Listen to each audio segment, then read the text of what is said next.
Your patience. Senator Padilla, who's the ranking member of the subcommittee, will be here momentarily. We've had some uncertainty about votes on the floor of the Senate, so I appreciate your patience.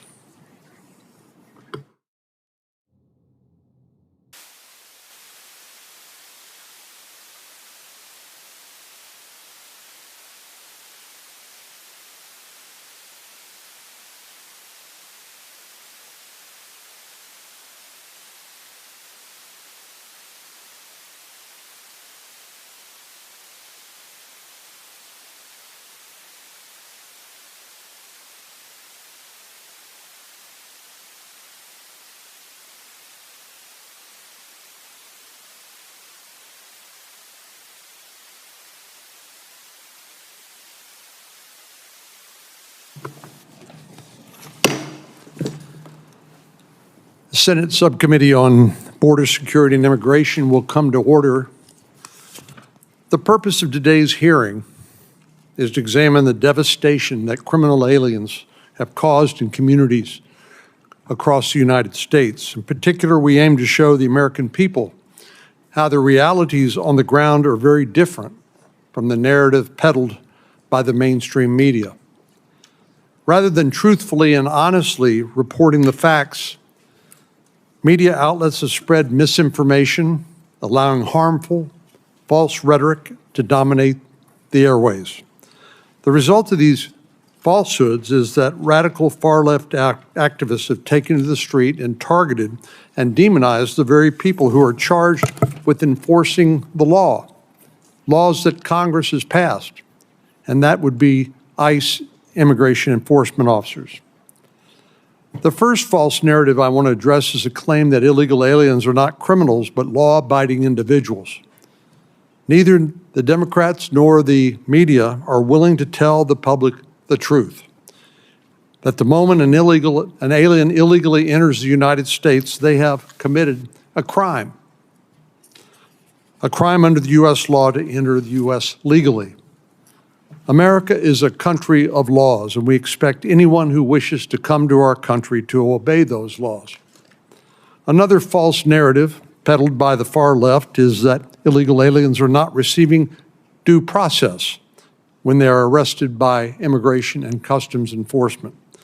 This naturally begs the question, what sort of process are these individuals actually due? The idea that somebody could break our laws, enter our country illegally, and then be entitled to all the rights and privileges of an American citizen is a little far-fetched, to be sure.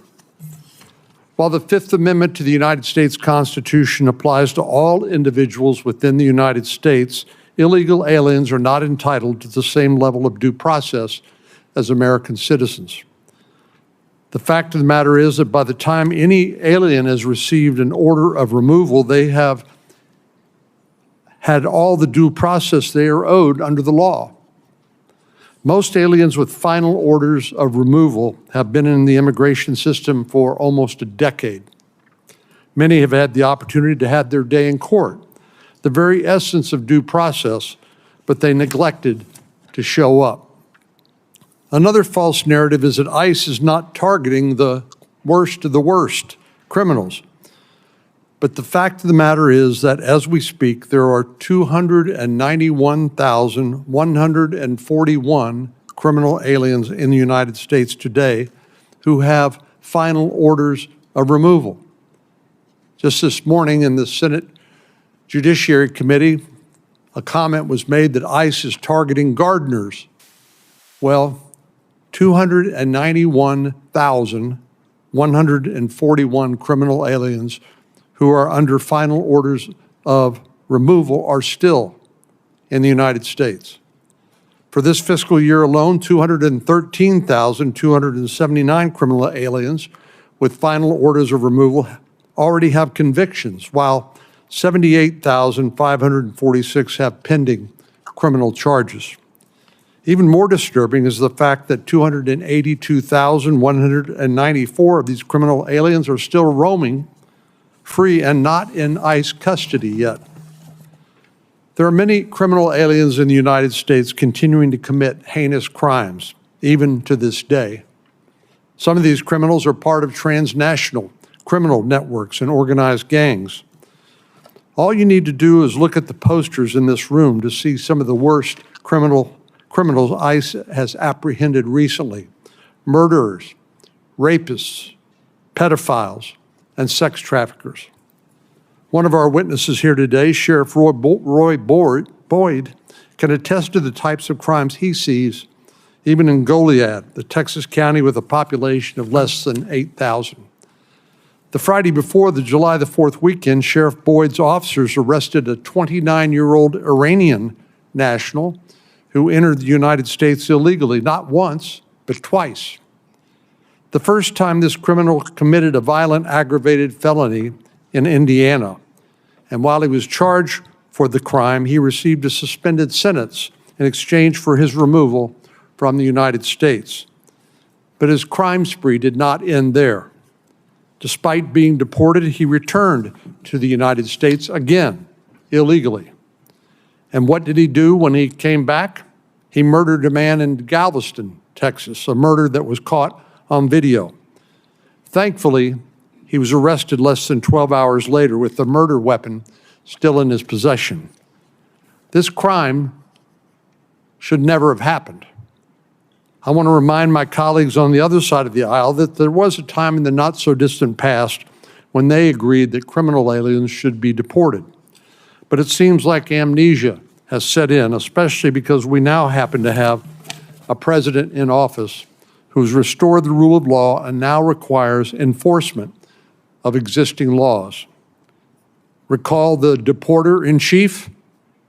That would be President Obama. And who was in charge of immigration enforcement during President Obama's term in office? None other than Tom Homan, President Trump's current border czar. In fact, Tom Homan received a Presidential Rank Award during the Obama administration for his service as the head of ICE's enforcement and removal operations. The laws haven't changed since President Obama was in office. Only the party of the president in office has changed. And today we have a pro-enforcement president who was elected in a decisive victory, winning the Electoral College, the popular vote, and every single swing state. He was elected in large part, I'd submit, because of his pro-immigration enforcement provisions, something 54% of Americans support, including Hispanic Americans in my state, many of whose families have come here lawfully and followed all the rules. American voters know full well that deterrence is an important part of immigration enforcement and preventing the flow of criminal aliens into the United States, which means swift apprehension, detention, and deportation. And that works. The Congress just recently passed what's been called the One Big Beautiful Bill that includes billions of additional dollars for ICE detention facilities and for more personnel to make sure that our laws on the books that Congress passed and were signed into law are actually enforced. The state of Florida has stepped up to the plate recently, helping the administration to open a detention facility that's come to be known as Alligator Alcatraz. I'm hopeful that other states will step up to help in similar ways. If we could find a way to make something like this work in Texas, I would strongly support it. And I'd encourage our governor, as well as Secretary Noem, to explore the possibility of locating future detention facilities in Texas. The far-left activists and the mainstream media who support their efforts continue to fan the flame with their rhetoric and misinformation. This is done with one goal in mind: to do anything and everything to undermine President Trump's domestic agenda, just as they did during his first term. And finally, I'd like to end my remarks with a reminder. We're here today to remind the public of the real tragedy of President Biden's open border policies, the hundreds of victims of criminal illegal aliens, crimes that could have been avoided if the laws on the books had simply been enforced. That's why we have two wonderful angel moms here today. First, Maria Vega, the mother of slain border agent Javier Vega Jr., who was killed August the 3rd, 2014. Javier's angelversary, as Ms. Vega calls the date of his death, is less than 2 weeks away. Javier died nearly 11 years ago, but the fact remains he was murdered by illegal aliens who never should have been in the United States in the first place. I was proud to honor Javier and work with the National Border Patrol Council in the Rio Grande Valley Border Patrol sector to have a Border Patrol checkpoint named in his honor. I also want to welcome Tammy Nobles, the mother of Kayla Hamilton. This is a particularly difficult week for her because Kayla's birthday is July the 24th, this Thursday, and the anniversary of her death is July 27th, this upcoming Sunday. And I'm grateful that she's willing to join us here today and tell her story. Ms. Nobles said the most joyful day for her was when her daughter was born, and the saddest day for her is her daughter's heaven date, July the 27th. Kayla was viciously murdered by an MS-13 gang member who originally entered the United States as an unaccompanied minor and was released into the custody of an unvetted sponsor. We're honored to have both Maria and Tammy with us today to share their stories and tell about the loss of their loved ones and how it continues to impact their lives today. I also want to welcome Victor Avila. Victor knows all too well the price that our law enforcement officers pay just to do their jobs. Victor and his partner were shot by gang members. Victor was seriously wounded and his partner lost his life on that day. I intend to introduce a bill in the Senate to honor Ms. Noble's daughter, Kayla Hamilton. The bill will require that HHS conduct mandatory checks on all unaccompanied minors and bar criminal alien sponsors from being allowed to assume custody of such children. A similar bill was introduced by Representative Russell Fry in the House. You may ask, why is it necessary to pass a law to get Health and Human Services to do mandatory checks on unaccompanied minors and to bar criminal alien sponsors? Well, that's because laws barring that do not currently exist, and we need to make sure that this can never happen again. And now I yield to Ranking Member Padilla to give his opening statement. Thank you, Mr. Chairman. Good afternoon, everybody, and thank you all for being here. You know, prior to the start of this Congress, for nearly 4 years, I served as chair of this subcommittee with then Ranking Member Cornyn. Now our roles have been reversed. So I'm happy to be here as a ranking member under Chairman Cornyn's leadership here. For 4 years, though, when I was chair, we held hearings examining everything from immigrants serving in the military and then our healthcare system to America's refugees admissions program and the need to better resource our overwhelmed immigration courts. So today, 6 months after President Biden has left office, we hear Republicans continue to talk about how Donald Trump has solved our border crisis. But you won't be surprised to learn that they're also focusing on, guess what? The Biden border betrayal, that's what they call it. And I suspect that years down the road, they'll continue to point the finger at President Biden. But here's what Republicans won't be saying. That if Donald Trump and Republicans were truly focused on just targeting violent criminals, Democrats would have no objections. I know I've been saying it. If that's really what was going on, there would be no discussion, there would be no debate, there would be no disagreement. You also won't hear Republicans share the data, the fact that a large number of undocumented immigrants in the United States actually entered the United States lawfully and are only currently undocumented because they overstayed their visa, or maybe they entered the country following the rules of the temporary protected status programs outlined by prior administrations, but protections that have been removed, turning a legal immigrant into an undocumented immigrant. You won't hear them share those facts. 6 months into Donald Trump's second term as president, it is increasingly clear who the administration is going after. Just look at how they're doing it. They're raiding workplaces and staking out court hearings.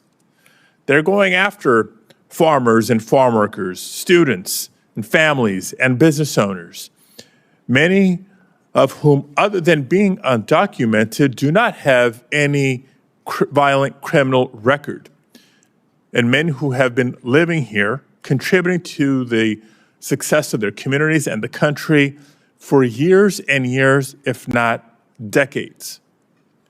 So none of what we're seeing happening around the country, or very little, is actually targeting criminals. And I'm not asking you to take my word for it. It shouldn't be hard, but it is hard for some to take my word for it. Let's look at the administration's own data.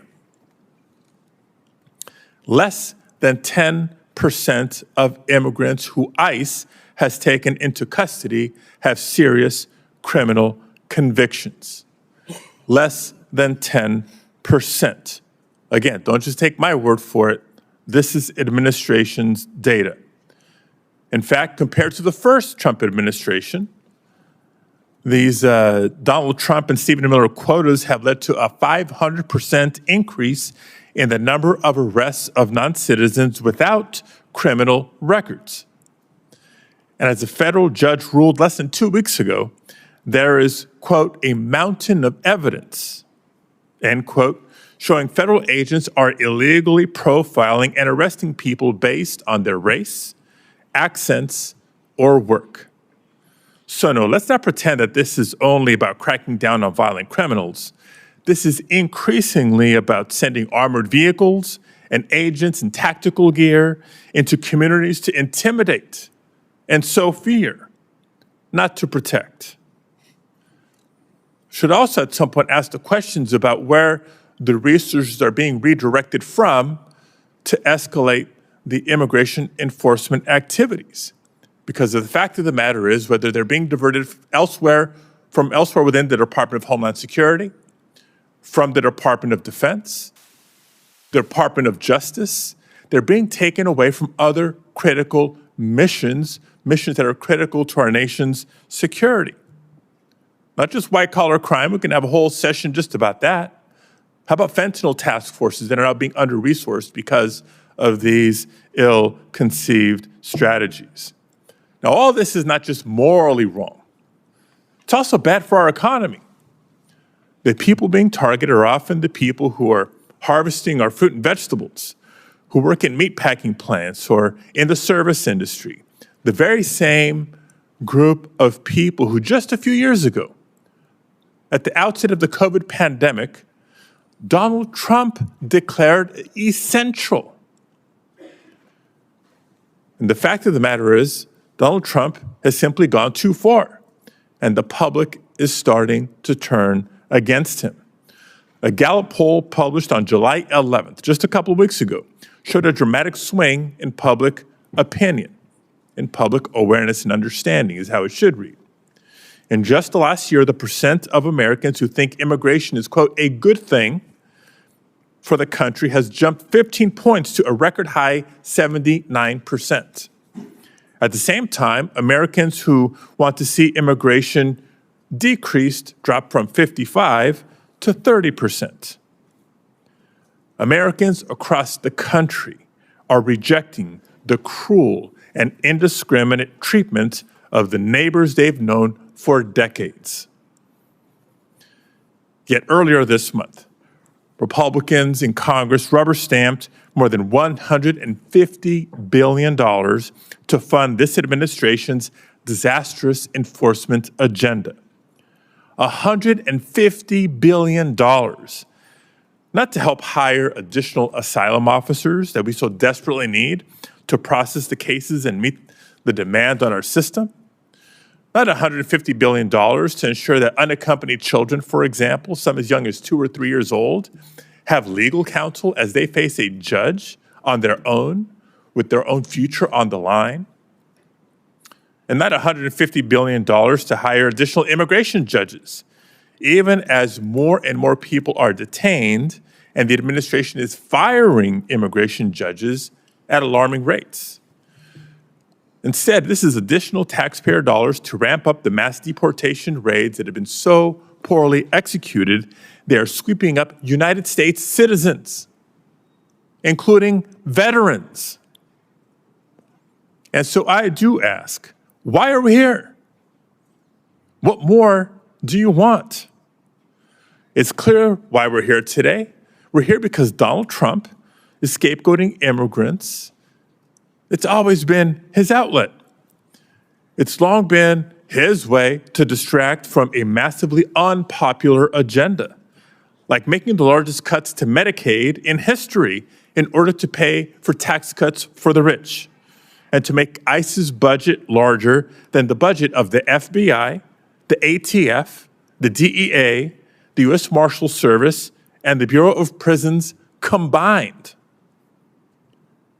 This is their break glass in case of emergency option when public sentiment turns against them and their agenda. Hasn't been only about targeting violent criminals, and it's certainly not about fixing or modernizing our immigration system.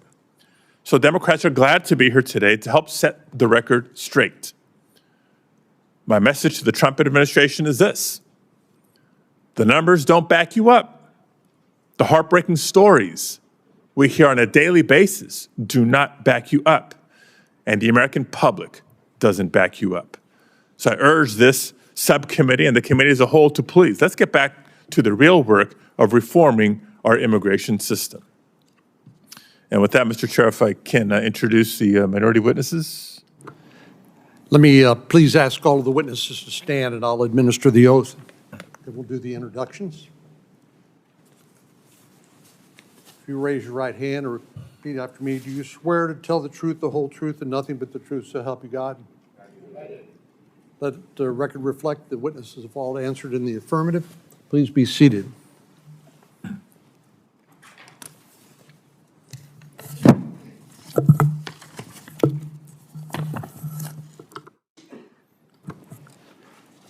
I'll introduce the majority witnesses, and then I'll turn it over to Senator Padilla.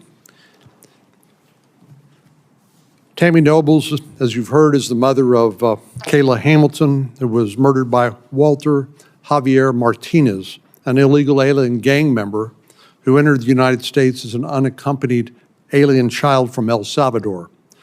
When Kayla was being murdered, she managed to call and left a voicemail on her boyfriend's phone. In the voicemail, you can hear the struggle going on in the background, and Kayla could be heard crying. Martinez can be heard in the voicemail hushing her and near the end telling her, "I'm sorry," in Spanish, while strangling her with a phone cord.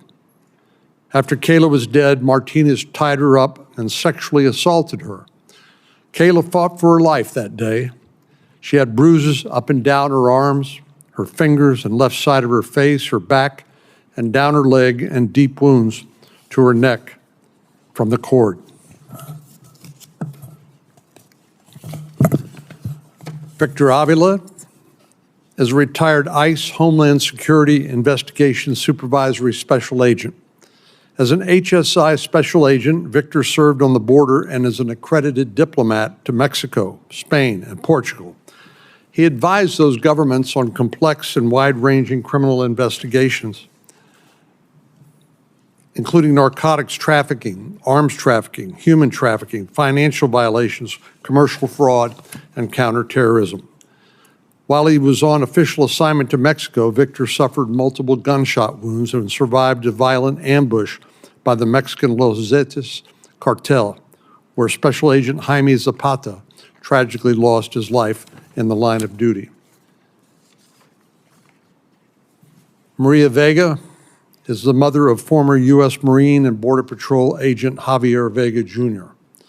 On Sunday, August the 3rd, 2014, Javier Vega was out with his family when two criminal illegal aliens ambushed him and tried to steal Javier's truck.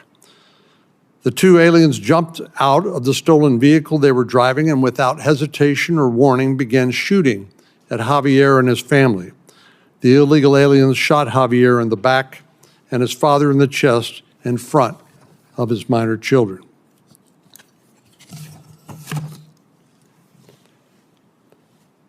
Andrew R. Arthur is a resident fellow in law and policy at the Center for Immigration Studies in Washington, D.C. Arthur previously served as staff director for the United States House of Representatives Committee on Oversight and Government Reform, the National Security Subcommittee from January 2015 to September 2016, and was counsel for the United States House of Representatives Committee on the Judiciary in Washington, D.C. from July 2001 to November 2006. Sheriff Roy Boyd is the sheriff of Goliad County, Texas. Goliad is a rural South Texas county with a population of around 1,000, situated about halfway between Houston and Laredo along U.S. Highway 59.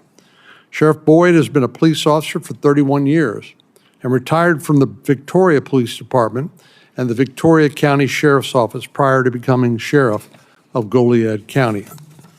Sheriff Boyd has also worked as one of the leads on Texas's Operation Lone Star.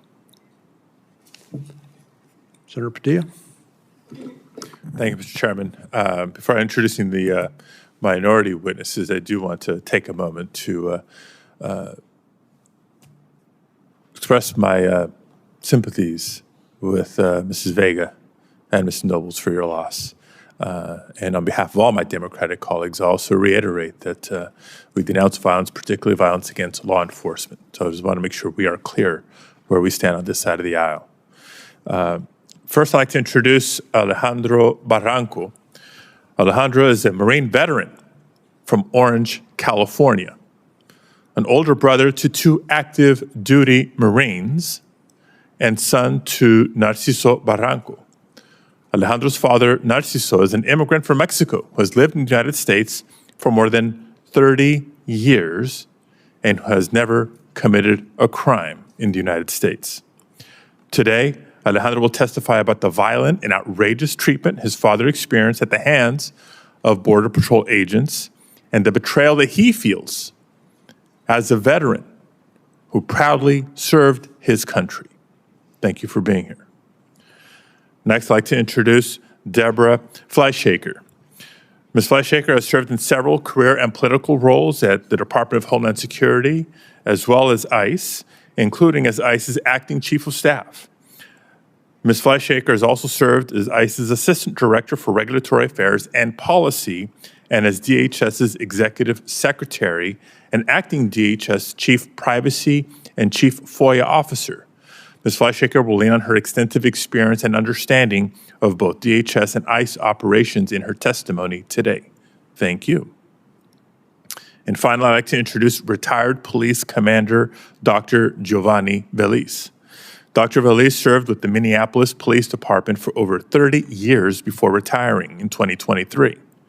As an officer, he worked with the Drug Enforcement Agency and the Federal Bureau of Investigation task forces, as well as the Minneapolis Police Department's organized crime unit. After immigrating from Ecuador and growing up in New York City, Dr. Velis was the first immigrant to serve as a police lieutenant and commander in the Minneapolis Police Department.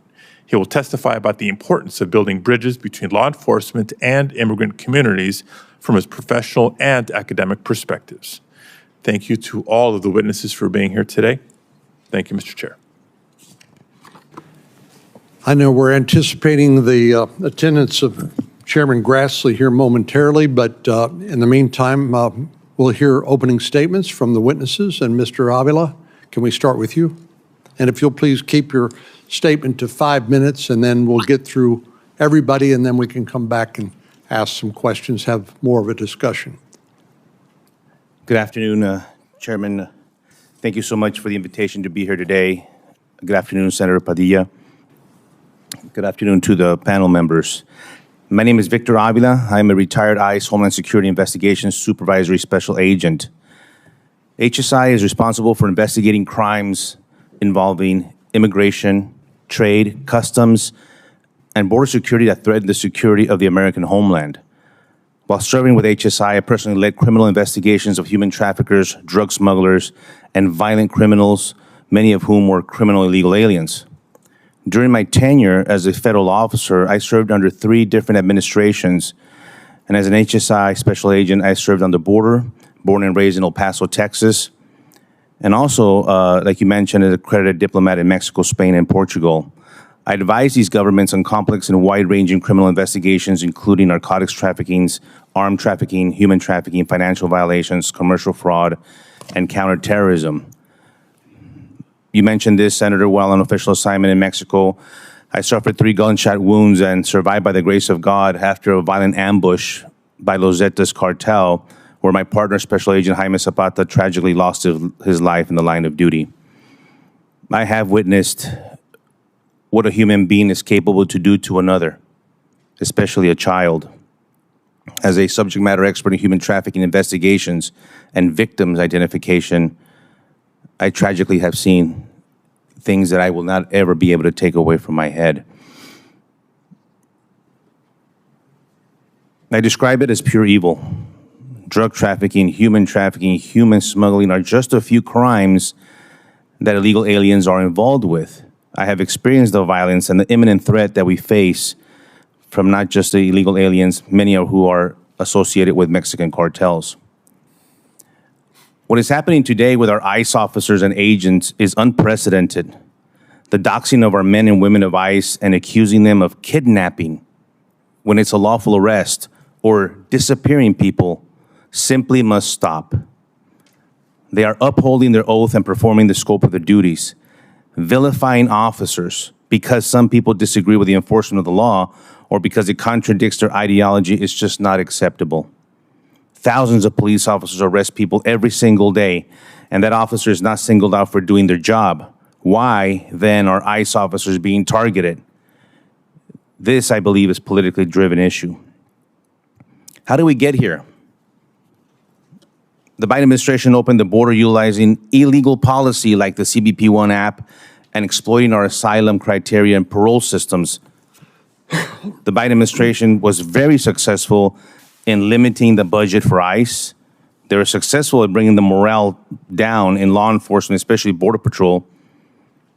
They were successful in having them lose their identity, stripped of their authority, tie their hands behind their backs to not do their jobs. The interior enforcement that you're seeing right now was almost non-existent, especially worksite enforcement. They were silenced by the media. The priority of ICE is the removal of criminal illegal aliens, those with existing criminal histories in the U.S. or their home country. However, there are illegals in the U.S. that were not properly vetted by the Biden administration, and although no criminal history is registered in our databases, many are affiliated with a gang or cartel activity. Those caught as a collateral will also be processed for removal as well. Illegal aliens detected and arrested by ICE are receiving due process. It's important to note that not all illegal aliens face the same removal proceedings. It depends how the illegal entered the U.S., where they entered, the country of origin, many different factors. Some illegals are subject to mandatory detention while others can be removed immediately like visa overstays. The illegals with final removal orders and their due process through an immigration court subject them to arrest and removal immediately. And just to be clear, ICE officers and HSI special agents do not require a warrant to conduct an arrest. 90+% of the arrests that I conducted in my career were warrantless. It is important for Congress to engage with other countries for the removal process and establish memorandums of understandings, especially in Mexico and Central America. I think Congress has a vital role to better support the mission of U.S. Customs and Border Protection, CBP, ICE, and the roles that they play every single day safeguarding our border. We have many things to talk about that the big, beautiful bill you'll see a big difference coming very soon to augment their capacity. Thank you so much for your time. I look forward to your questions. Mr. Arthur? Thank you. Chairman Cornyn, Ranking Member Padilla, and members of the subcommittee, thank you for inviting me today to discuss this salient topic. There's been a great deal of contention of late over ICE arrests of aliens in the interior. With 33 years of immigration experience as a prosecutor, congressional staffer, and immigration judge, I hope to put those arrests into context. Some 300,000 aliens have been arrested in the interior under the second Trump administration, according to DHS. That's more than the 113,500 aliens ICRO arrested in FY 2024 and the 170,600 ICE arrests in FY 2023. And the agency is on track to make twice as many interior arrests this year as in FY 2009, 298,000. That said, as the Supreme Court noted in INS versus Lopez Mendoza, a case addressing the legality of worksite raids, the average immigration officer made 500 alien arrests per year in 1984, at a time when the unauthorized population was significantly smaller. If ICE were operating at that same pace today, the agency would have made roughly 3 million interior arrests since January. According to DHS, 70% of the aliens ICE arrested in the last 6 months have criminal histories, either arrests or convictions. That's roughly equivalent to FY 2024, when 72% of ICE interior arrests involved aliens with criminal histories, but much higher than the 43% criminal history arrest rate in FY 2023. Most of the ICE enforcement attention, both in Congress and in the media, has focused on what ICE refers to as, quote, at-large arrests at homes and in public places. When I was an INS trial attorney in California in the mid-1990s, there were few at-large arrests because most jurisdictions allowed immigration officers into their jails and other secure facilities to take custody of criminal aliens.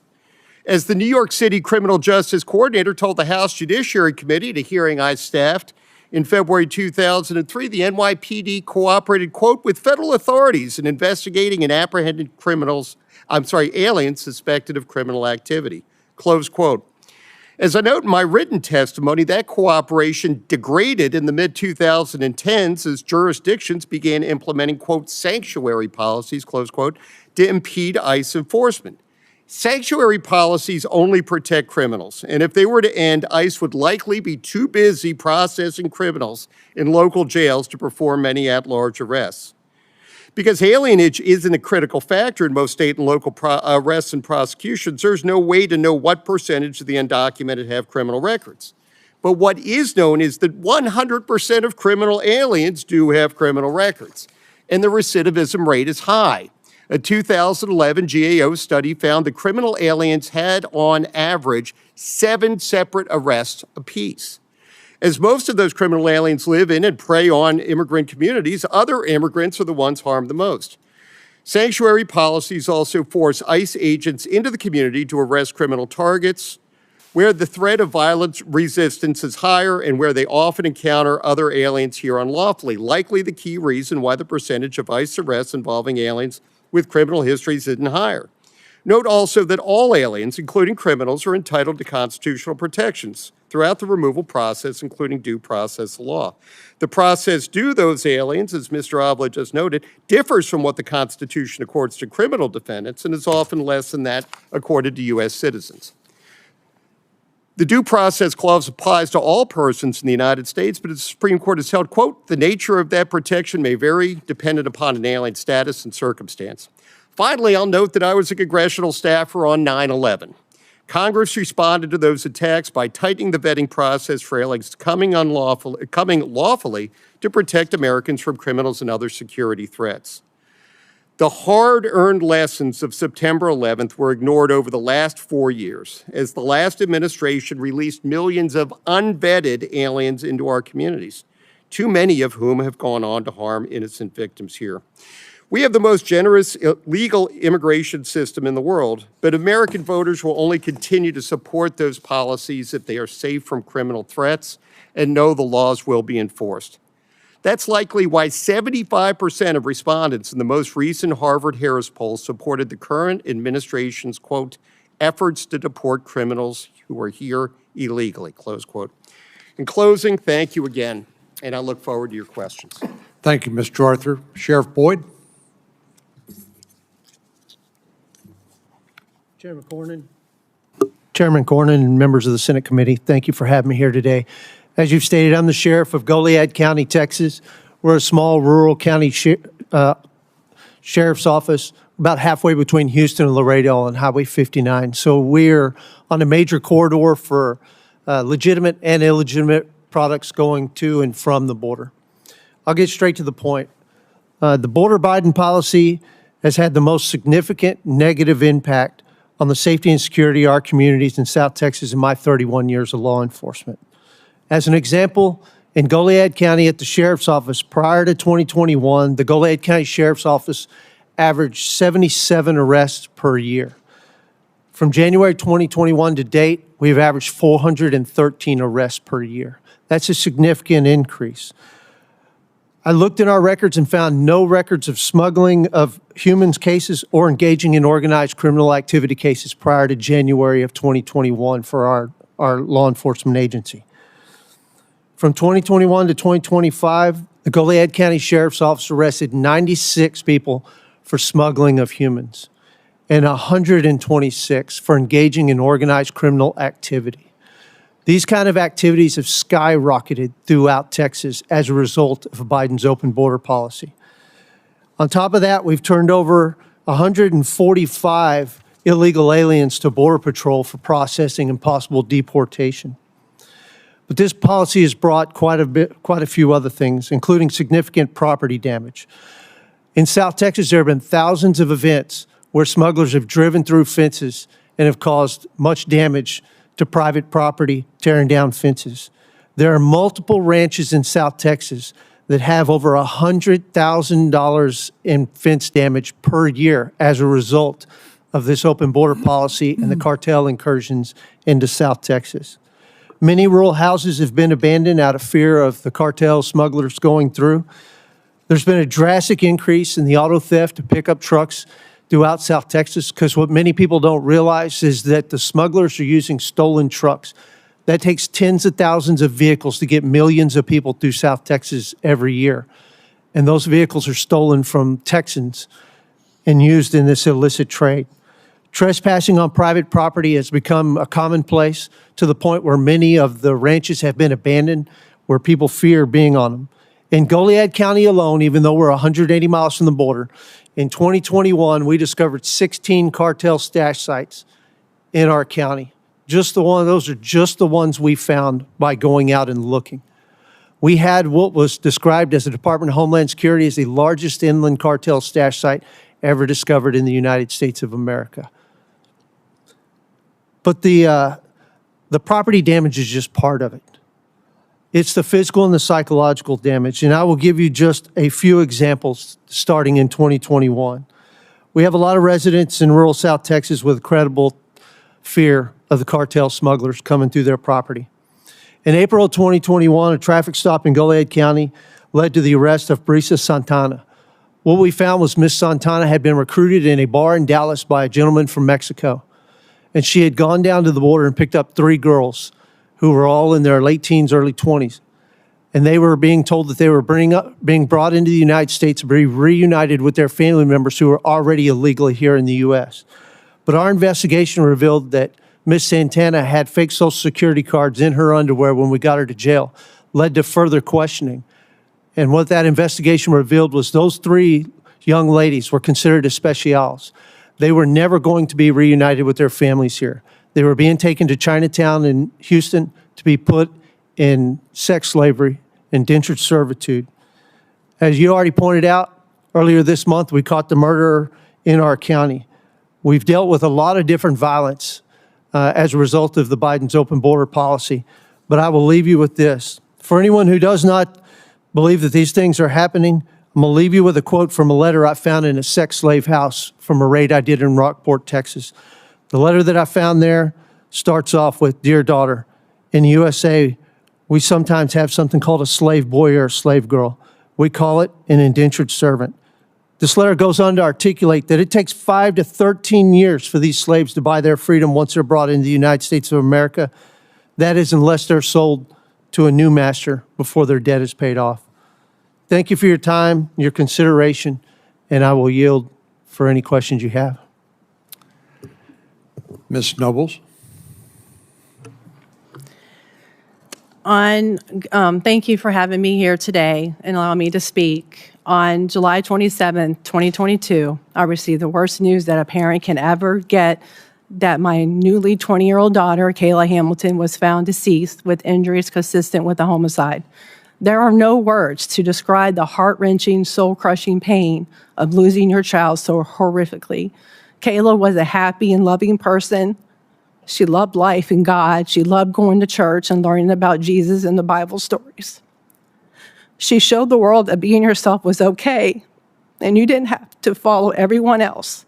She was extremely ambitious, and despite having autism, she was determined to make her way in this world. She loved animals, especially her cat Oreo, and cared about the homeless. At first, we knew very few details of the murder until an arrest. At the end of March of 2022, Walter Javier Martinez was apprehended by Border Patrol crossing illegally into the U.S. at the southwest border in Rio Grande City, Texas. Martinez stated that he was 16 years old and he feared gang activity in his country in El Salvador. As a UAC, Martinez was granted access into the United States with no background checks or vetting. Health and Human Services and Homeland Security did not verify the sponsor and allowed Martinez to go live in Frederick, Maryland. There were behavioral issues with him living with the sponsor, and he ended up staying with his half-brother who lived in the same neighborhood mobile home park as Kayla. There were behavioral issues with Walter, so the half-brother called the property manager of the mobile home park, which I thought was a legit company. We learned that an illegal immigrant who was a priest owned some of the mobile homes and allowed his cousin to rent a home to a 16-year-old gang member in the same mobile home as Kayla. Through the investigation of Kayla's murder, we found out that this priest and his cousin knew Walter Javier Martinez from El Salvador and knew he was running from a homicide. And they decided to put him in the same mobile home as Kayla. Kayla and her boyfriend and young family did not know Walter Javier Martinez, and they did not know their rental rights and didn't know they had a right to say no. They were all afraid to say no in fear of getting kicked out onto the streets, so they said nothing. Martinez was only living there for 5 days before he violently and brutally murdered my daughter. Walter Javier Martinez broke into Kayla's room while she was sleeping that morning. Kayla left a voicemail on her boyfriend's phone. According to the voicemail, a struggle was going on, and Kayla was heard crying, groaning, and struggling to breathe. Martinez was also heard on the voicemail, hushing her, and near the end telling her, "I'm sorry," in Spanish, while continuing strangling her with her phone cord. After she was deceased, Martinez tied her up and sexually assaulted her. This was confirmed by the annual swabs that matched Martinez's DNA. Kayla fought for her life that day. She had bruises up and down her arms, her fingers, the left side of her face, her back, and down her leg, and deep wounds to her neck from the cord. Local police knew right from the beginning that he was the main suspect just by their initial investigation. It took the Aberdeen Police Department to confirm that Martinez was a known MS-13 gang member and that he had a criminal record in El Salvador in 2020. If Health and Human Services or Homeland Security would have done a background check, then they would have known this, and Martinez would have not been able to be on U.S. soil. With Martinez being 16 years old, Maryland Child Protective Services took custody of Martinez until the DNA results came back. The Aberdeen Police Department was very transparent to CPS. They told they did tell Child Protective Services that he needed to be held in a secure location because he was a threat to society and based on the murder and injuries of Kayla Hamilton. It was later learned after Kayla's murder, Child Protective Services placed Martinez in a group home with other children where he was able to attend a public high school. And then when he had behavioral issues at the group home, they put him in a foster home, which allowed him to enroll into another Maryland high school. While in jail, a letter was intercepted that Martinez wrote confessing to 4 murders and 2 rapes and admitting he was an MS-13 gang member. Martinez ended up pleading guilty and taking the plea deal of 70 years. Since he was a juvenile at the time, even though he was tried as an adult, Martinez could not get life without the possibility of parole. Not only was Kayla's life put at risk and taken, so many other children and adults were at risk. The Biden-Harris administration did not put the American citizen safety first. We need to ensure the safety of our citizens and protect the children from being in the wrong peers and in placement in the wrong group homes with unsuspected gang members. Background checks and vetting should be required at the start so that agencies can check for criminal records and gang affiliation in their home country. Sponsors also need to be screened and verified. Under the Kayla Hamilton Act introduced last week by Representative Fry, Health and Human Services will be required to gather background information on all potential sponsors and every adult in their household. If Homeland Security and Health and Human Services had checked Martinez's background, then they would have known that he was an MS-13 gang member, and my precious daughter Kayla would still be alive today. All both agencies had to do was make one phone call to El Salvador, and they would have known that he was an MS-13 gang member and that he had a criminal record for illicit gang activity. To prevent such tragedies from happening again, the Kayla Hamilton Act will mandate background checks on UACs and the sponsors so that no person will be at risk. Sorry, I went over a Thank you, little Ms. bit. Nobles. Mrs. Vega? Thank you, Senator, for having me here and allowing me to tell our story. My name is Maria Herrera Vega. I am an angel mom and the mother of two incredible sons. Javier Harvey Vega Jr., my firstborn, one of my two pride and joys, an amazing grandson, son, brother, husband, father, you name it. He was it. He was just amazing with a heart of gold like no one you have ever met. An American with a love for his country, law enforcement, life, and family. Harvey joined the United States Marine Corps 5 months after graduating from high school. He served 4 years. After leaving the Marine Corps, attended college while working a full-time job. Immediately after graduation, he was hired by Christus Spawn Hospital as a biomed technical engineer. In 2006, he joined the United States Border Patrol until 2014. Javier Harvey Vega Jr. Remember that name. Jordi Vega, my second baby, another amazing son, joined the United States Marine Corps as well, same as his big brother. He was deployed to Iraq 3 times. We nearly lost Jordi when the convoy he was traveling in hit an IED. On his 4th deployment, this time to Afghanistan, he and his men were ambushed and Jordi was shot in the arm. He served 9 years in the military. Jordi now lives in Louisiana and works for an American company. Sunday, August the 3rd, 2014 was a day that started off with wonderful memories of our U.S. Marine and Border Patrol agent son and his family visiting us. The entire day was planned, good quality family time, a barbecue, shopping, rifle sighting in preparation for hunting season, and some fishing to end the day before they headed back home. Instead, late that afternoon, our beautiful day turned into a nightmare when 2 criminal illegal aliens decided to ambush us in an attempt to steal both 4-wheel drive trucks.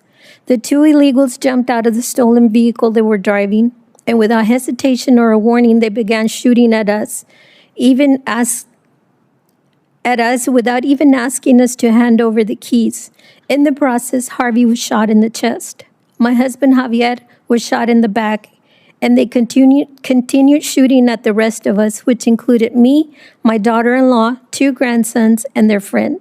When I heard the yelling coming from the illegals while they shot at us, I fell back off the chair that I was sitting on, and I struggled to get up, but instead had to crawl to my son, who had tried to pick up an AR, which he had left leaning by the truck to defend us.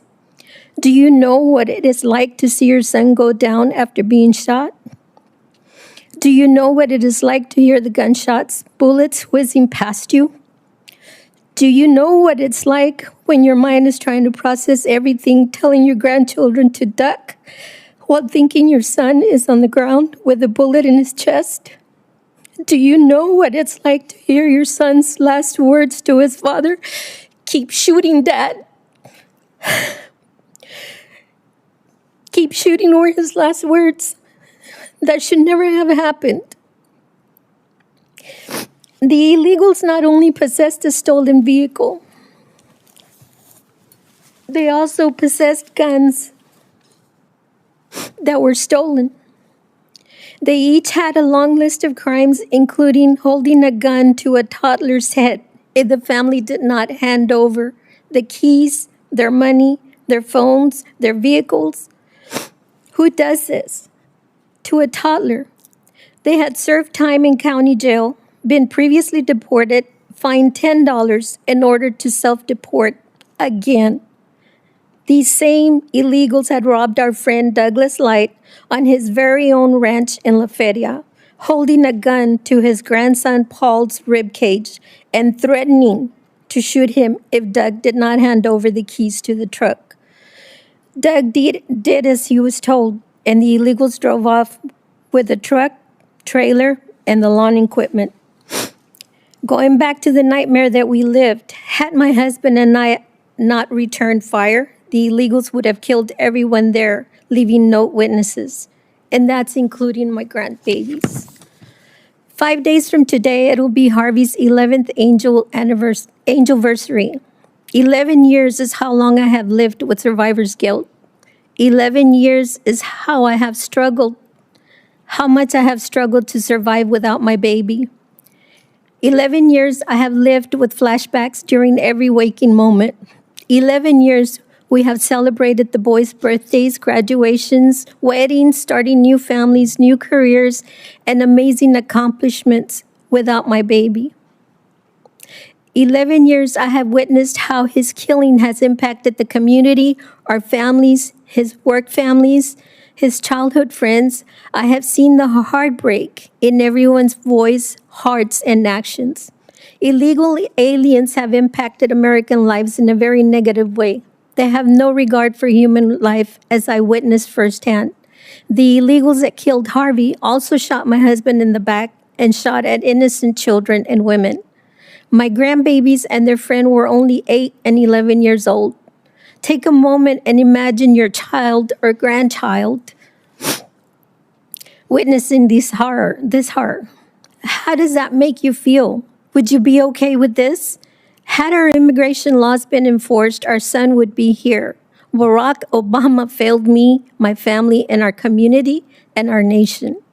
My husband now suffers from PTSD. He is handicapped because of the extent of damage the bullet caused. Nerves and ligaments were severed when the .45 caliber bullet traveled from one side of his waist, narrowly missing his spine before exiting on the other side of his body.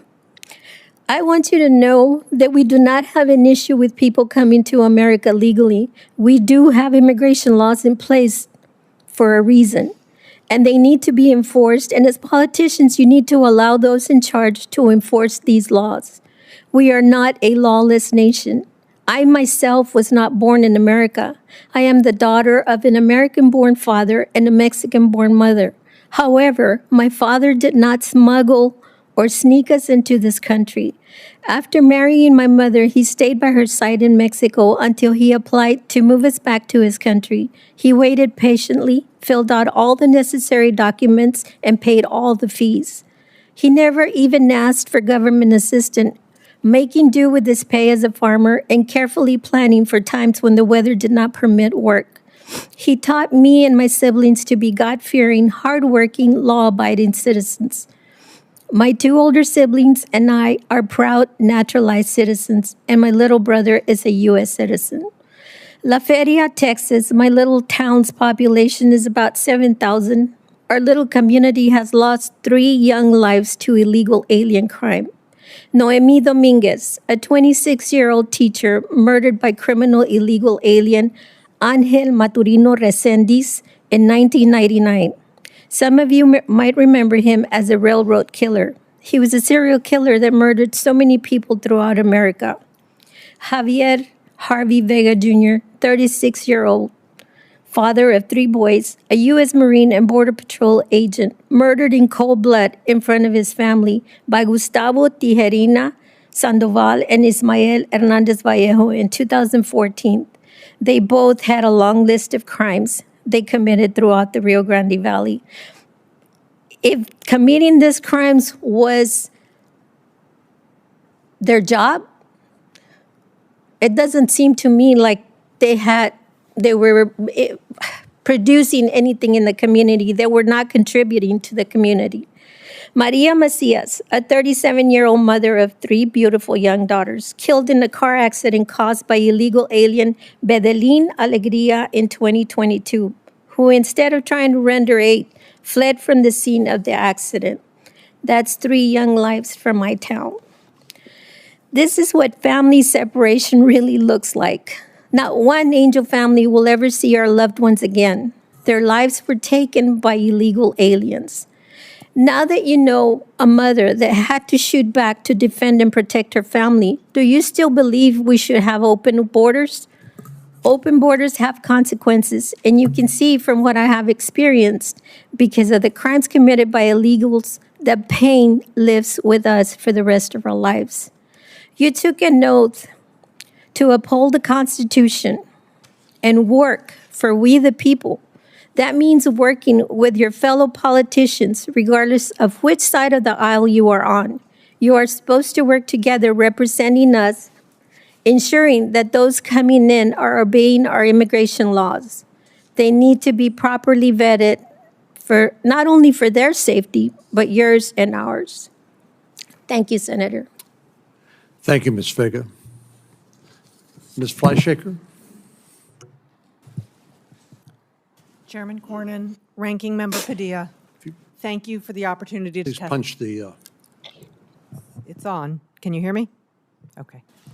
Thank you for the opportunity to testify today. I currently serve as the principal consultant at Blackbird Ventures, and prior to that, I spent nearly 14 years at the Department of Homeland Security as both a career public servant and a political appointee, including as the acting ICE Chief of Staff and the ICE Assistant Director for Regulatory Affairs and Policy. The views I'm sharing today are my own and don't reflect the official positions of DHS or ICE. At the core of today's hearing is a critical question. How can we enforce immigration laws in a way that protects national security, ensures public safety, and respects legal rights? The answer must be grounded in facts, professional judgment, and strategic use of limited resources, not fear, spectacle, or indiscriminate enforcement.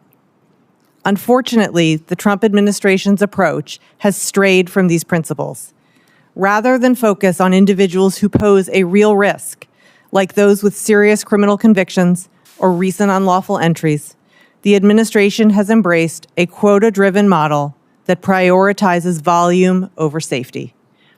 Officers have reportedly been pressured to meet 3,000 arrests per day, regardless of risk level. And as of June 2025, nearly half of all ICE arrests involved people with no criminal history at all.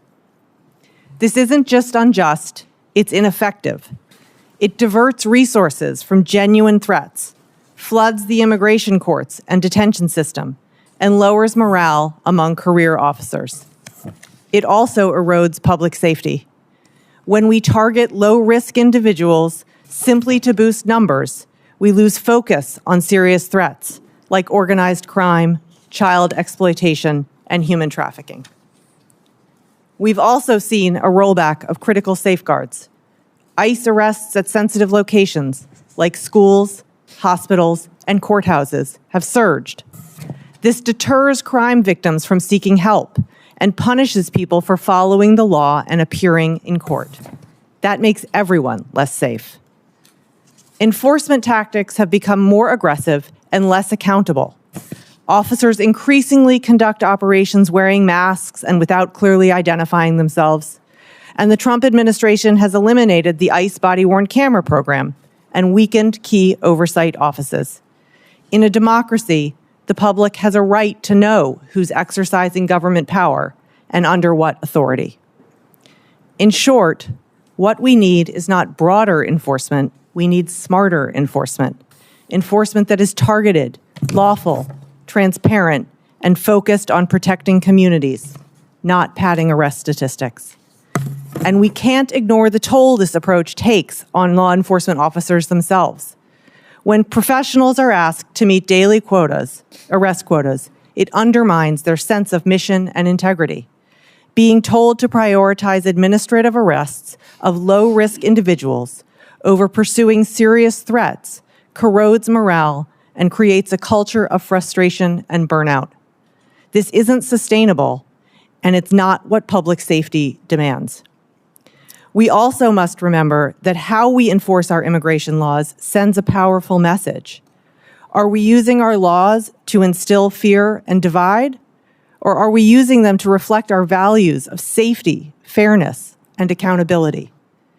Policies driven by quotas instead of evidence and expertise ultimately compromises our national security and public safety. Thank you. I look forward to your questions. Thank you very much. Mr. Bronco?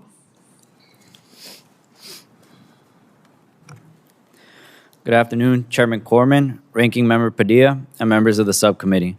My name is Alejandro Barranco. I am a proud Marine and the son of Narciso Barranco.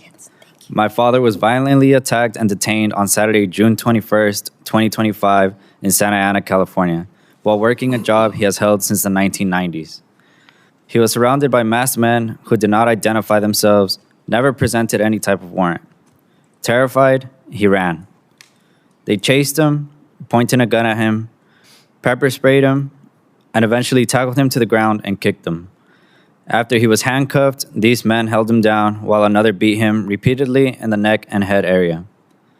After all of this, they then threw him in the back seat of an unmarked vehicle. Growing up, my father was always working from sunup to sundown. He always did his best to provide for our family, even if it meant working 7 days a week and extremely long hours. We always had food on the table, a roof over our heads, and clothes to wear to school. He always taught us to be good people and try our best to give back, respect this great country, and be thankful for all the opportunities we would have growing up in America. Before I continue, I want to make clear my views and opinions do not reflect those of the Marine Corps. I was the first in my family to graduate high school and eventually go to college, a dream come true for my parents. While in college, I would keep asking myself if I was doing the best I could or if I could maybe do more for myself and my family. That's when I looked into joining the military. I joined the Marine Corps out of the love I have for this country and continue to bring honor to my family name. When I told my dad I was going to enlist, he cried with pride. He told me to give it everything I had because we do anything and everything to give back to our country. I deployed to Kabul in 2021 to support the evacuation, standing with Marines who made the ultimate sacrifice. I helped carry their caskets home. Today, both of my brothers are also serving on active duty. My father tells everyone, all 3 of my sons are Marines. He is so proud that he raised sons who wanted to serve. My brothers and I are a reflection of who my father really is, a law-abiding, proud, and patriotic man. My father has no criminal record and should have never been treated with the dignity.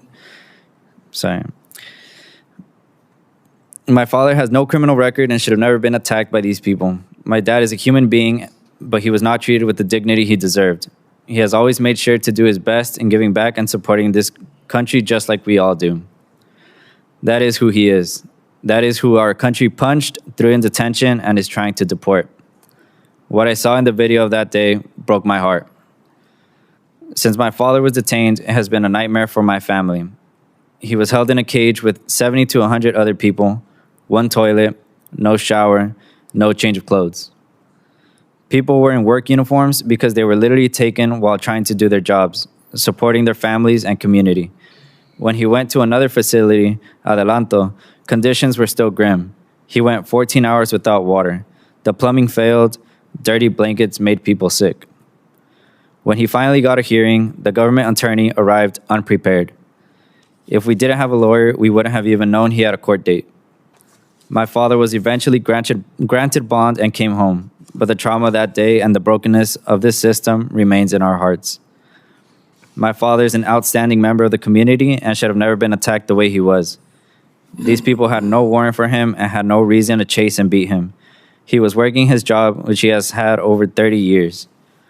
I believe my father was racially profiled, which led to a lot of stress and mental trauma for everyone in my family. We have received an overwhelming amount of support from everyone in the community, from our neighbors to councilwomen and members of Congress. This kindness is the country I know and love. But I also know this is not the only case in which officers have crossed the line and ignored all types of training in how to detain someone.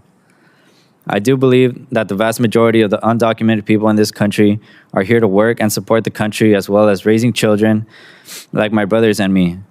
In fact, an estimated 1 in 12 U.S. residents are either undocumented or live with an undocumented individual. Among Latinos, it's 1 in 3. I'm here today because I want other people who've had family members like my dad taken away to know they are not alone. Thousands of families like ours are being ripped apart and their stories matter. I want this committee to understand the human impact of immigration policies on this administration. I want them to know that the people being ripped from our communities are hardworking, honest, patriotic people who are raising America's teachers, nurses, and Marines. Deporting them doesn't just hurt my family, it hurts all of us. It makes our communities less safe, less prosperous, and less resilient. The current system is broken. Cruel and indiscriminate raids are tearing families apart and punishing hardworking people who contribute to our communities every day.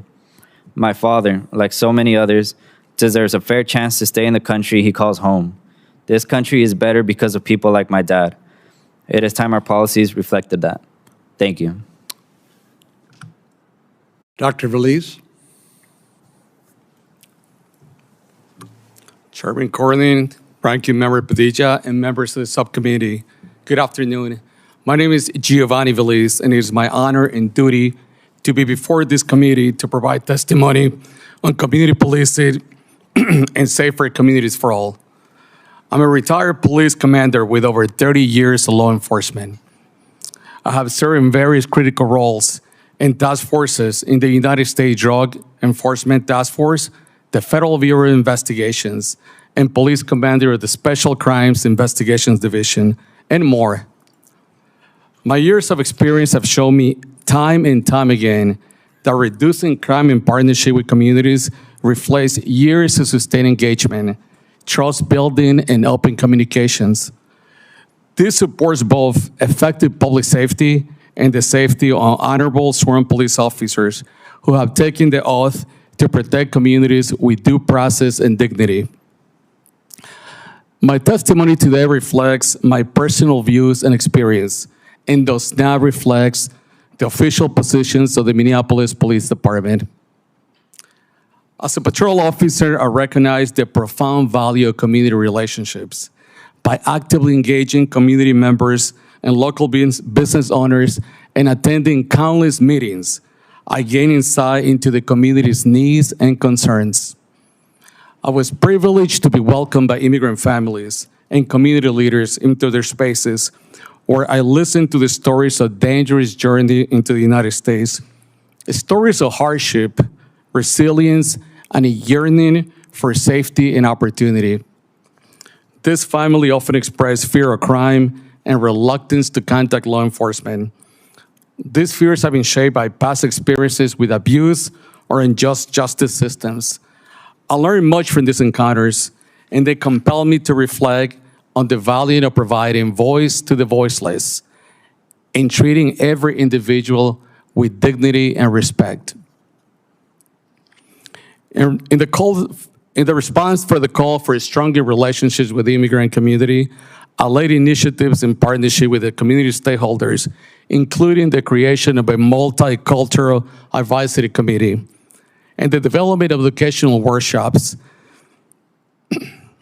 These workshops reach thousands of families, teaching them about police services and engaging them to build trust with police officers and help reduce crime in their neighborhoods. The trust and cooperation generated through these efforts led to critical public safety outcomes, including information in major drug trafficking investigations, the rescue of a kidnapped community member, the apprehension of suspects in shootings, and successful large-scale fraud investigations involving organized crime in Minnesota. I respectfully share my concern that increased local law enforcement involvement in aggressive and fear-based raids of immigrant communities is already eroding trust, cooperation, and public safety in our neighborhoods. When residents fear law enforcement, their willingness to report crime, cooperate with investigations, or assist and identify violent offenders is diminished. The erosion of trust not only undermines crime prevention, but also places both officers and community members at a greater risk. Trust between law enforcement and communities we protect is vital and can only be achieved through community cooperation. Without community cooperation, police agencies across the country will have a difficult time identifying and apprehending violent offenders. This will more likely create risk for both police officers and community members. Today, I offer this testimony grounded in my experience as a law enforcement leader, a scholar, and lifelong advocate for justice and community partnership. I urge this committee to fully recognize the dangerous consequences to public safety these aggressive tactics present. I also urge you to work together with community leaders and public safety experts to rebuild trust and to continue to keep our community safe. Thank you for your service and leadership. Thank you, Dr. Veliz. We'll start with a round of questions, 5-minute rounds, and as you can see, due to conflicts, a number of our members have other commitments and aren't able to be here in person, but I know Senator Padilla and I will have some questions, and perhaps others will join us along the way. Ms. Vega, like Ms. Nobles, you've shared with us a painful experience in your life. Most people don't know exactly what you had to do during the incident that resulted in your son's death and the wounding of your husband, that is holding a gun against the perpetrators to defend your family. Nor do many people understand the lasting impact on your children as they witness the death of their father or grandchildren, their father before their very eyes. You mentioned flashbacks. Are you still dealing with the effects of that incident today? Yes, sir, I am. How so? It's horrible. I need to stay busy around the clock because the minute your head hits that pillow, everything plays out over and over, and you can't stop it. Now, Ms. Vega, I think some people wrongly suggest that the Hispanic community in this country are somehow opposed to enforcement of our immigration laws. And I think it was Sheriff Boyd made the important distinction between legal immigration and illegal immigration. To be sure, legal immigration has been one of the secrets to our success as a nation of laws. But illegal immigration has been an unmitigated disaster for so many families, including the Hispanic community in Texas and elsewhere. So your family came to the United States legally. Some of our colleagues here and others you heard in the news say that, well, people can break the law and come to the United States illegally, but because they've been here a while, they ought to be able to stay and should not be forced to return home to get legal status. Do you agree with that? No, sir. They've had ample time to rectify their citizenship status. It's an honor being in this country. When you're from another country and you come here, it's an honor.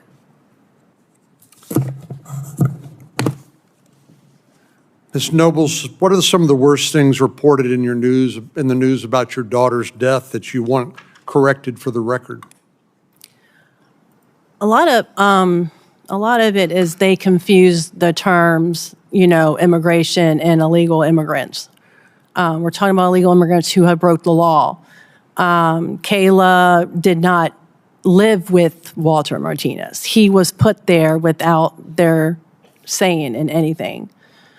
Also, the whole thing about that illegal immigrants commit less crimes. How do we know that? We don't know who's in this country. They have not been vetted, background check. We have no identification of them. We have no idea who they are. They're not in the system. We were really lucky to get a conviction from Walter because they checked and he was not in the system. They had to try to find out who he was by calling Border Patrol, getting his name and his date, and they had to call El Salvador to get any information about him. Nobody knew him. He wasn't in the system, no fingerprints, nothing. We don't know who they are. We don't know who's coming here. And we don't know what crimes they committed because they haven't been caught. We were lucky that he was caught. And the ones that we do know of, they actually got caught. There's no way of knowing because they can live under the radar. They can live in the communities. Her murderer can act like a 16-year-old child. I've seen him in the beginning of the investigation. He was sitting there acting all scared and acting, and asking permission to eat. And then in the end, when he got caught, his whole demeanor changed. He sat in that chair and they told him he was being arrested for a homicide. He sat in that back chair. He looked so much older, so much wiser, and he was like, and he said homicide in Spanish. He just sat back and was like, okay. Like that, laughing about it, like it was a joke that he murdered my daughter and just left her on the floor like trash. It was a joke to him.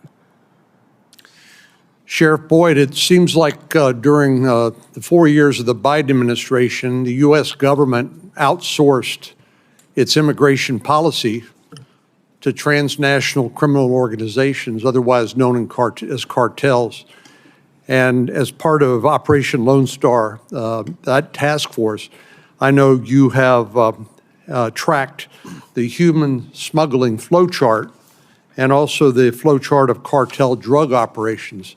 But in your experience dealing with the broken borders or the open border policies of the Biden administration, didn't it allow not only the trafficking of children and women, but the movement of drugs and other contraband across the border without any distinction between that and people who want to come here to work and perhaps want to achieve a better life? Yes, Senator. So what had happened is Border Patrol was basically turned in from an enforcement agency into a babysitting and processing agency. They were tied up on the border actually processing people to get them into this country as fast as possible. Friends of mine in Border Patrol said they would get in trouble for not processing enough people into the country in a timely manner.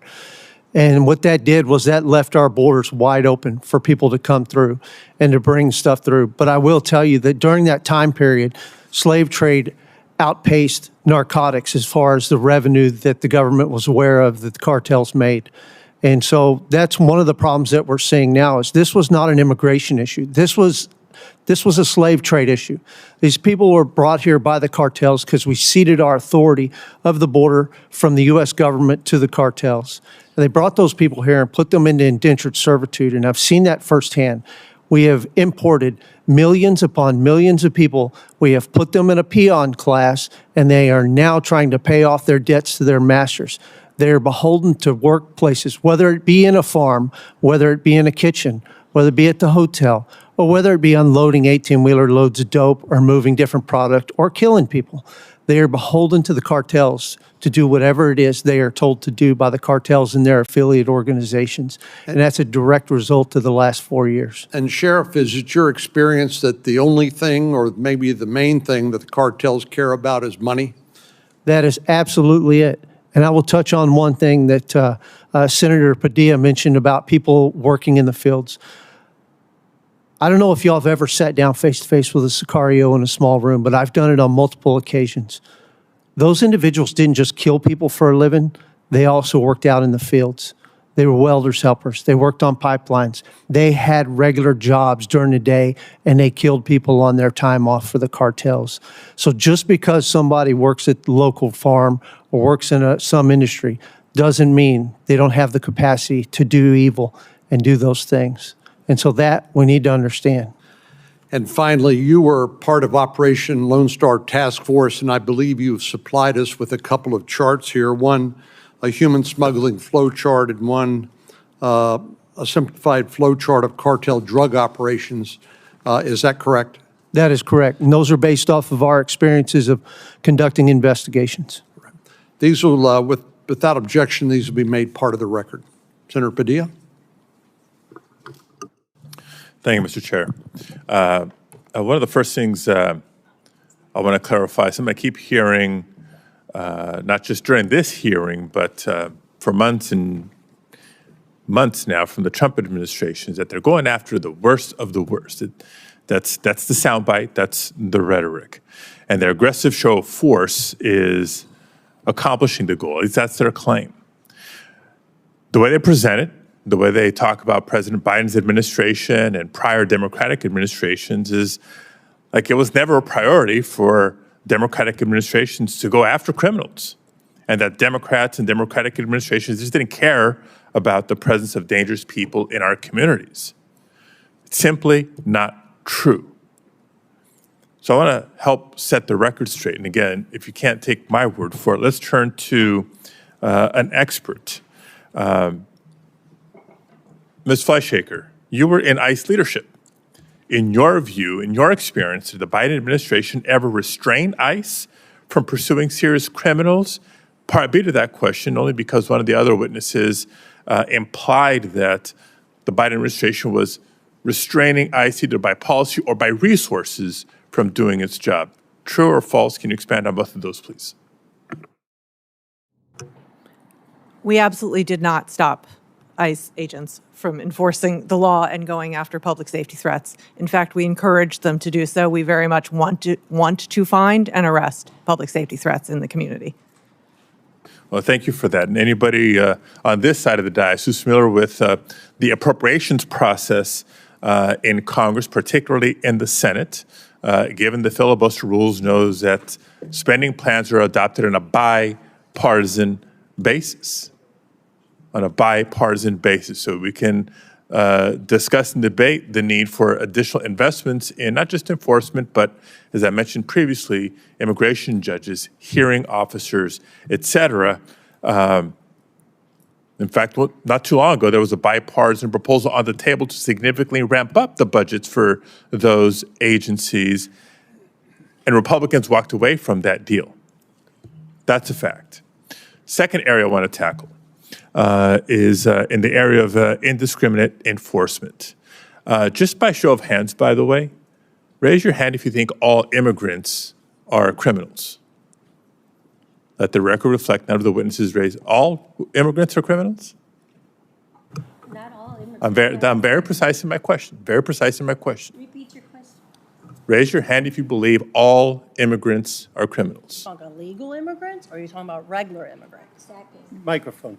Yeah, he's microphone. All immigrants. I'm using my words very Are precisely. you talking about Raise your hand. illegal immigrants By show of or hands, just- immigrants who came here legally and did it the right way? Which one? By a show of hands, raise your Well, hand that's if you not, believe yeah, all that's not going to immigrants be are a criminals. proper answer to that. Or even most. No, Again, all those illegal hands are immigrants not- are criminals because So they I don't came think here anyone illegally. here would disagree with the idea of rooting out the, quote, worst of the worst, even if we disagree over what immigration policy should be. But I believe it's unacceptable that these raids are so indiscriminate that they end up sweeping up people with no history of violent crime.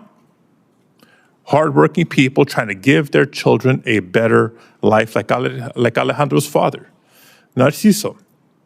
Now, Alejandro, question is for you. First of all, I'm so sorry about what happened to your father and what your family's been going through. Targeting somebody like him does not seem to make the community, the state of California, or the country any safer. And it's an insult to our history of welcoming people who want a better life.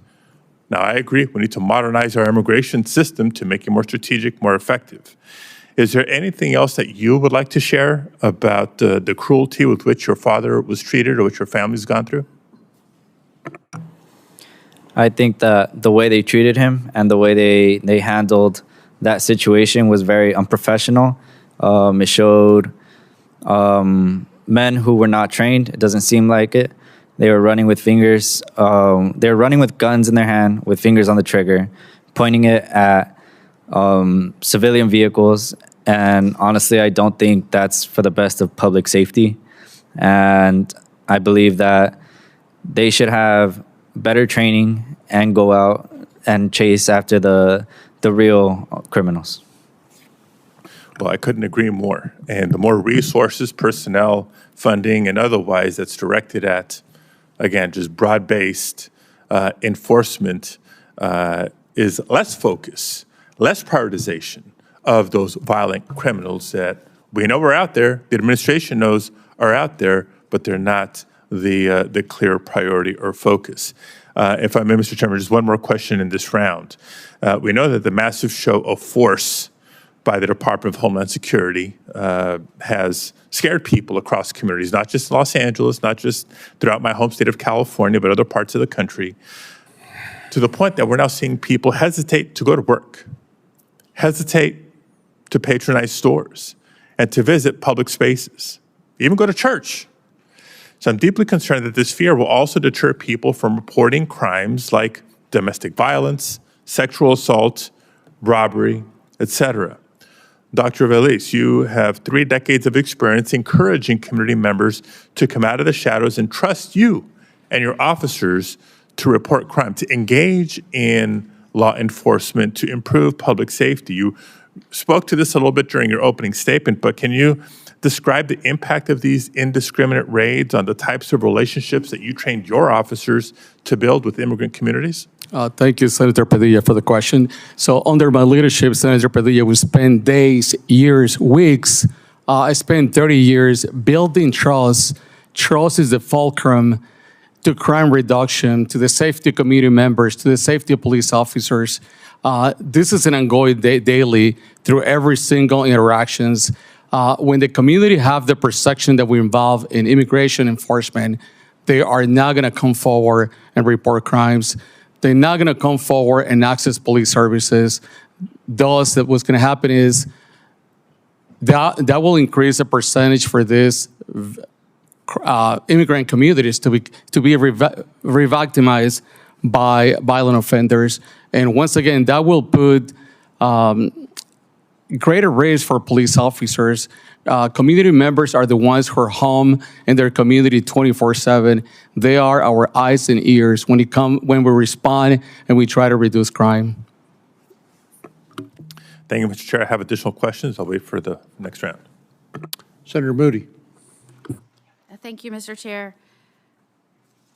I am the newest senator here, certainly the newest on judiciary, and I am so glad that I am here in this capacity now because I served as Florida's Attorney General and watched in horror as Biden and his handlers and the radicals in charge of his administration systematically and intentionally broke down all of the structures and security safeguards at the border.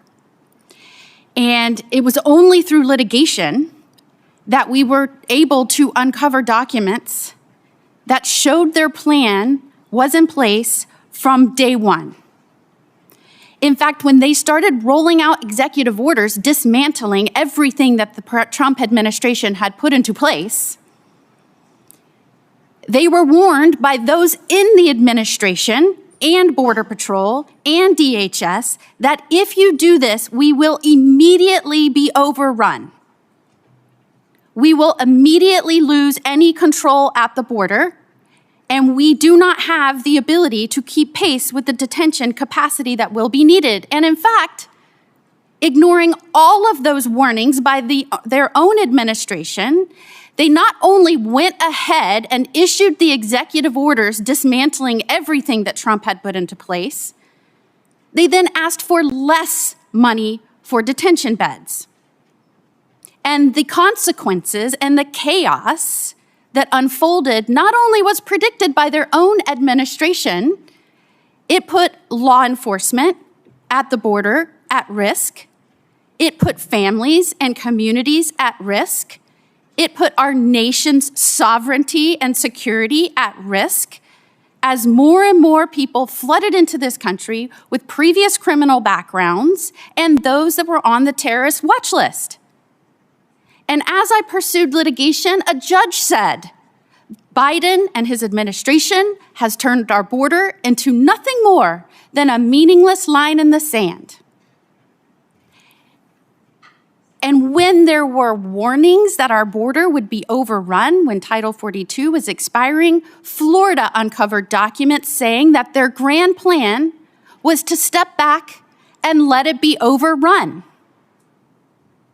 And in my litigation as Florida's Attorney General, I uncovered that not only were they pushing more and more and more and more and more historic numbers into our country unvetted, that they established quotas every day to make sure that Border Patrol pushed a certain amount of numbers into our country that was barely vetted.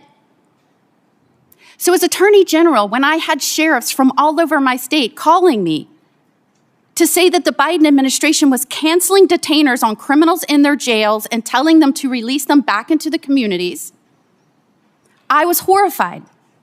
Horrified not only because I work with law enforcement across the state, and I knew that was doing what that was doing to their communities, but horrified because I knew that went against not just the policies of Republican administrations, but Democratic administrations. It was a radical's wish list. They had changed the entire policy on whether or not we were going to deport serious felony offenders, and their agenda was no. And the resulting crime that occurred across this country as a result was predicted. I predicted from the beginning of this administration, I was one of the first states to sue when they stopped deporting people here illegally that were committing crimes against Americans in our communities. So the gaslighting that started under the last administration when Mayorkas showed up and said the border is secure, and I guess he thought the American people would believe that, it's still going on. There are so many felony offenders that are here illegally in our country that because Biden released them, this administration has to do the hard work of tracking people down and deporting anywhere from 11 million to 20 million people because we don't know who's in this country. On a conservative estimate, 11 million people is more than the population of 42 of our states. And most of those people were unvetted. So you're going to hear a lot about people here that just want a better life. But make no mistake, Biden and his administration purposefully unleashed those here illegally committing crimes on you and on your families. And it was intentional. And when I brought it to their attention that they were no longer even deporting those in federal prisons that were completing sentences that were here illegally, that they were taking them back to where they were prosecuted and pushing them into those districts like no other presidential administration had done, they fought me on giving me the information, and I had to sue them for that too. So we can have hearings all day long, and I can hear about these stories, but make no mistake, and the American public should not fall for this dim deception. This was intentional. It was purposeful, and they're going to roll out everything that they can think of to stop any sort of progress to shoring up and making this country safe again until they get somebody back in office that will do the same thing. So I appreciate you, Chairman, for standing strong, and I would like to ask Sheriff, I know we have a sheriff with us from the Lone Star State, from your state, and I want to just know if you heard the same thing from people, from sheriffs that were forced because detainers were canceled to release people back into the communities. Yes, you're absolutely correct, Senator. They were forcing them to release people back into the community. And we have had a longstanding partnership with Border Patrol, Department of Homeland Security, and our federal partners. And regardless of what is said, they were not issuing any orders to Border Patrol or to ICE telling them, don't enforce this, don't do that. But what the administration was doing was sending people to those stations and then giving them verbal orders. You're no longer allowed to help law enforcement do this. And much to Border Patrol's credit, they would sit down and figure out, okay, how do we circumvent this order and help them in another way? They would figure out how to help us in a way that they hadn't been strictly forbidden from doing until the Biden administration would realize that they had figured a way around that order. And then the Biden administration would issue a new verbal order to them, tell them they couldn't do that. And they would sit down and figure out another way. So the administration wasn't dumb enough to send out a paper trail. What they were smart enough to do is they were smart enough to send people to those stations and go, you quit helping local law enforcement. You quit taking these actions. Well, And- indeed, they held back as much paper as they could until attorneys general like me and others pushed in court and got it and found the documents that showed they knew this was happening their first month in office. They knew we would be overwhelmed, and they did it anyway. And if I just might, Chairman, I am a mother as well, and I just want to say thank you. I can't imagine the loss of a child, but sharing those stories and making sure this never happens again in our country because we can follow the law, we can do what's right. I want to thank the parents that share their stories, and I want to thank every law enforcement man and woman who signed up to wear the badge and stand between chaos and order and good and evil and made sure that this country stands for what we were founded on. And that is the people governing ourselves under a rule of law. And that was so important, and I'm so grateful to them every day. Thank you, Mr. Chairman. Senator Hirano. Thank you, Mr. Chairman. I think we can all agree that our immigration system is broken, both on the legal side, which is we have a visa system that has a huge backlog of people waiting to come into our country, and also we have a lot of undocumented people. And I would like to correct the record in that there are some 11 million undocumented people here. A rather large percentage of them came here with legal visas, and they're overstayers. So these are people who already were vetted in order to get visas to come into our country. So, things are, the issue of immigration is complicated, but we agree that we have a broken system. And I'm glad that when I was first elected to the U.S. Senate, one of the major bills that I worked on as a member of this committee was the Comprehensive Immigration Reform Bill. And while it didn't have all of the kinds of provisions that I would have supported, it was a good start. It was a good faith effort to address the complexities of immigration reform. And I thought it was a relatively fair bill, so I voted for it.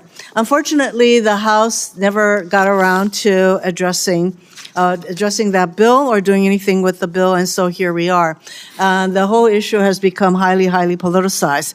We now have a regime that wants to deport 1 million people a year, if not more. They would like to deport 11 million people. How that is supposed to happen is beyond me, but maybe that is one of the reasons that they are basically moving so much of our law enforcement community, whether it's the DOJ or all of our various agencies, into focusing on deportations.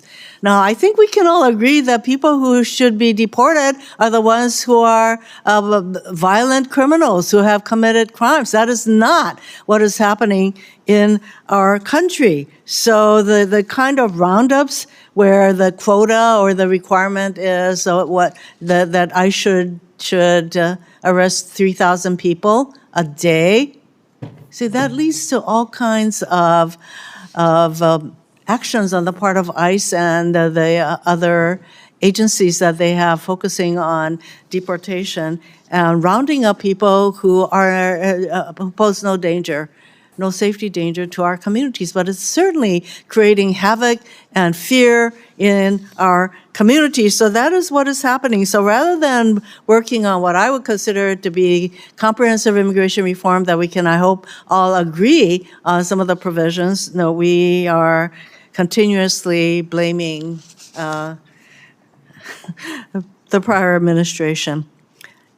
Let us not forget that one of the major issues relating to Trump's first administration was the fact that they separated children from their parents and never kept track of who their parents are. And there are some of these children who have never been reunited with their families. And I think that is, that's not the way that we should be conducting our immigration enforcement. So I would say that we should have ICE prioritize violent criminals, people who have that kind of record. That is not what is happening. So I have a question for Ms. Flesher. Am I pronouncing your name correctly, please? Flyshaker. Flesher? Yeah. Okay, so last month, On June 23rd, ICE forced a disabled Purple Heart veteran named Se John Park to self-deport. He was a green card holder, but his undiagnosed PTSD led to a drug dependency, which is frankly all too common among our veterans. After an arrest for bail jumping in 2009, his green card was revoked, but he was allowed, this is 2009, allowed to stay with yearly check-ins with ICE. So he did that. Every year he would come in, and he's been living in Hawaii for the past 10 years, where he's raised 2 kids and cares for his 85-year-old mother, who is in the early stages of dementia. That all changed this year when ICE, under this administration, threatened to lock him up unless he left the country. So he's self-deported. So, Ms. Fleshmaker, does Mr. Park strike you as someone who should be a priority for detention and removal? I think the issue for me is that when we focus on numbers instead of quality, we end up focusing on people without criminal arrests, people who are contributing to their communities. We need to be focusing on real public safety threats, national security threats, and recent border crossers. Mr. Chairman, I'm sorry that my time is up, but you get my, but the priority should be to deport people who pose a safety danger to our community. And a huge number of the people who are going through that process do not pose danger to our community. So that is a use of resources that cannot be justified. Thank you. Senator Graham. Thank you very much, Senator Cornyn, for having this hearing and all you've done to shed a light on this. This is very helpful for the country and the Senate, I think. Is it Ms. Fleischacker? Yes. Okay. Let me just ask you just a general question. How long were you the chief of staff for ICE in the Biden administration? A year. Excuse me? 1 year. Looking at those 4 years, would you say they were successful in terms of border security? Well, at ICE, I was responsible for interior enforcement. I wasn't responsible for border security. I would say that the people I know worked as your hard as work they could product, every day. I mean, the caseload, how would you rate border security during your time? I would say border security is very important, and I know. I mean, how do you think the Biden administration did in securing our border? I think that there were a lot of people who came during the Biden administration. Like 11 million. I would say that's not very secure. Mr. Veliz? Yeah, thank you, sir. Believe, sir, yeah. Yeah. How would you rate the border security initiatives of President Biden, successful or not? Senator, I'm here to testify based on my 30 years of experience as a police officer in building trust and creating safer communities. I'm not an expert in providing you with an assessment of the Biden administration. Well, I mean, just generally speaking, 11 million encounters is a lot, right? It seems like a large number, Senator, yes. Yeah, okay. So the goal is to fix that. Mr. Arthur? Yes, Senator. How did we go from the worst border to the most secure border in like 30 seconds? It's all a matter of will.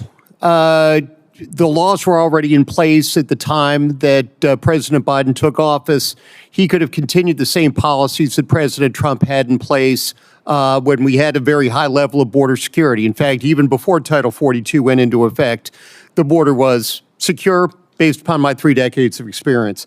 But the reason that the border became insecure is because those policies were reversed and the detention mandates that this Congress has put into place were ignored. So we went from 160,000 encounters a month for 4 years down to a small amount, right? Deterrence is the touchstone of enforcement at the border. And if you take away the deterrence, people are going to come in. President Trump put the deterrence back.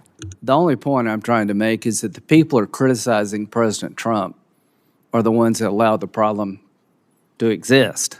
You'd be the last group of people I would asked advice from about how to keep this thing going in the right direction.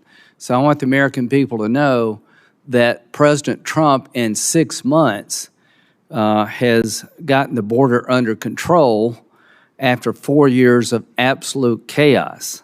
So my belief is that as we move forward, we need to make sure that we do so, not to go backward in securing the border. In terms of enforcement, Mr. Arthur, is it important that people get the message that if you come here illegally, you will be kicked out? Absolutely. Unless there is enforcement, people will be more likely to cross the border illegally. People will be more likely to remain in the United States illegally. Barbara Jordan said credibility in immigration enforcement is simple. Those who get to come in, come in. Those who should leave, leave. And those who are here unlawfully should be forced to stay, or forced to leave. So clearly, some mistakes have been made. I definitely want to fix some people that shouldn't have been, caught up into the system. We need to get that right. But the consequence of backing off on interior enforcement and deportation, do you think it would send the wrong signal and undercut our efforts? Absolutely. The immigration laws are impossible to enforce in any stage, consular, border, interior, if they're not enforced. Let's just assume for a moment, which I do, that most of the people coming here illegally are not coming to commit crimes, but a lot of them do. Senator Cornyn spread a light on this. A lot of people dead because of bad immigration policy. Laken Riley, the man who killed Laken Riley, was released because of no detention space, went to Georgia and eventually killed this young lady. So my point is, whatever we do, we don't want to go backward, we want to go forward. And if we change our enforcement policies in the way being proposed, I think we'll lose our gains, and I don't want to do that. Thank you, Senator Cornyn, for having this hearing. Thank you, Senator Graham. Senator Klobuchar. Yes, thank you to my colleagues. And I want to start by expressing my deepest sympathies to you, Ms. Vega, and to you, Ms. Nobles, as well as to you, Mr. Villa. And I have always, as Senator Graham knows, because we've worked together on a number of bipartisan immigration bills, unfortunately, they have not passed. They passed through this committee, though, and several of these comprehensive bills had much funding for the border and changes to border security, and I strongly agree that securing our borders and ports of entry must be a top priority. I supported the border agreement negotiated with Senator Langford last year, and we must prioritize public safety, including deporting violent criminals. I have also championed law enforcement efforts, as is well known in this room, whether hiring more police officers through the COPS hiring program, I lead that bill, or funding cutting-edge detection technology to stop the flow of fentanyl at the border. But I also know from my time as the top prosecutor in the biggest jurisdiction in my state for 8 years that it is always looking at how do you spend your law enforcement resources. Yes, border security, but then how do you handle when you're deciding how to deal with people in the neighborhoods and you still want to have the resources there for gun prosecutions for people who are felons in possession of guns, for drug trafficking and the like. And so I do have serious concerns of some of the diversion of resources when it comes to some of these nonviolent people in the communities, the fear and chaos that we've seen wrongfully deporting people, undermining due process and the rule of law.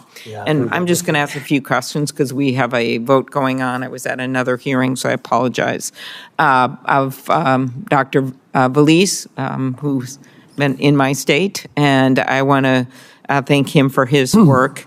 And I've often said that immigrants don't diminish America. They define America. They are America. And our state is home to people from all over the world. And I have prosecuted people for serious crimes that come from other places, but I also prosecuted people that were born in our country. And I want you to talk just a little bit, your 30-year career in law enforcement. You're known as a bridge builder in our community. And could you talk about the relationships with the immigrant community and how they have paid dividends in the police work in terms of making sure we get the tips that we need to go after people that are committing serious crimes? And if you break down all those relationships, you're going to have what I saw, a guy that thought he could go after a 14-year-old and rape her because she was afraid that she'd be reported because her relative was undocumented. You can't have that go on. You have to have some relationships within the community. If you could talk about this, Dr. Valise. Thank you, Senator Klobuchar. And police officers, we have a variety of strategies and techniques to deter crime, identify violent offenders. But one of the biggest and most valuable tools that I saw in my 30-year career as a police enforcement is the human value from the community, providing that intelligence information daily. And I recognized right away that I was only working for 8 to 10 hours a day, but community members, they stay there. They live there for 24/7. They are my eyes and my ears, not only for me, for the entire police department. One of the successful stories, Senator, that I saw was, I remember being at home at about 8 p.m. and getting a phone call from a community member and putting the community member's identity and life at risk. The community member provided me with exact information about a community member who has been kidnapped by violent gang members, violent Sureños 13 gang members. And even though we put together a SWAT team, we have technology, conduct surveillance. Thank God that we had this community member who provided with exact information about threats and how to rescue this innocent community member who was kidnapped. Thank you to the work from community members also. We have been able to seize and identify major drug trafficking and narcotics investigations, members from cartels, from organized crime. So in summary, I just want to say that we could not do the job without community cooperation. We could not do this job without trust building in communities. Thank you. Thank you.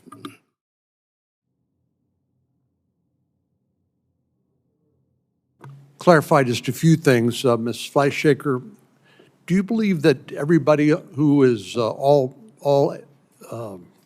individuals who are under final orders of deportation should actually be deported?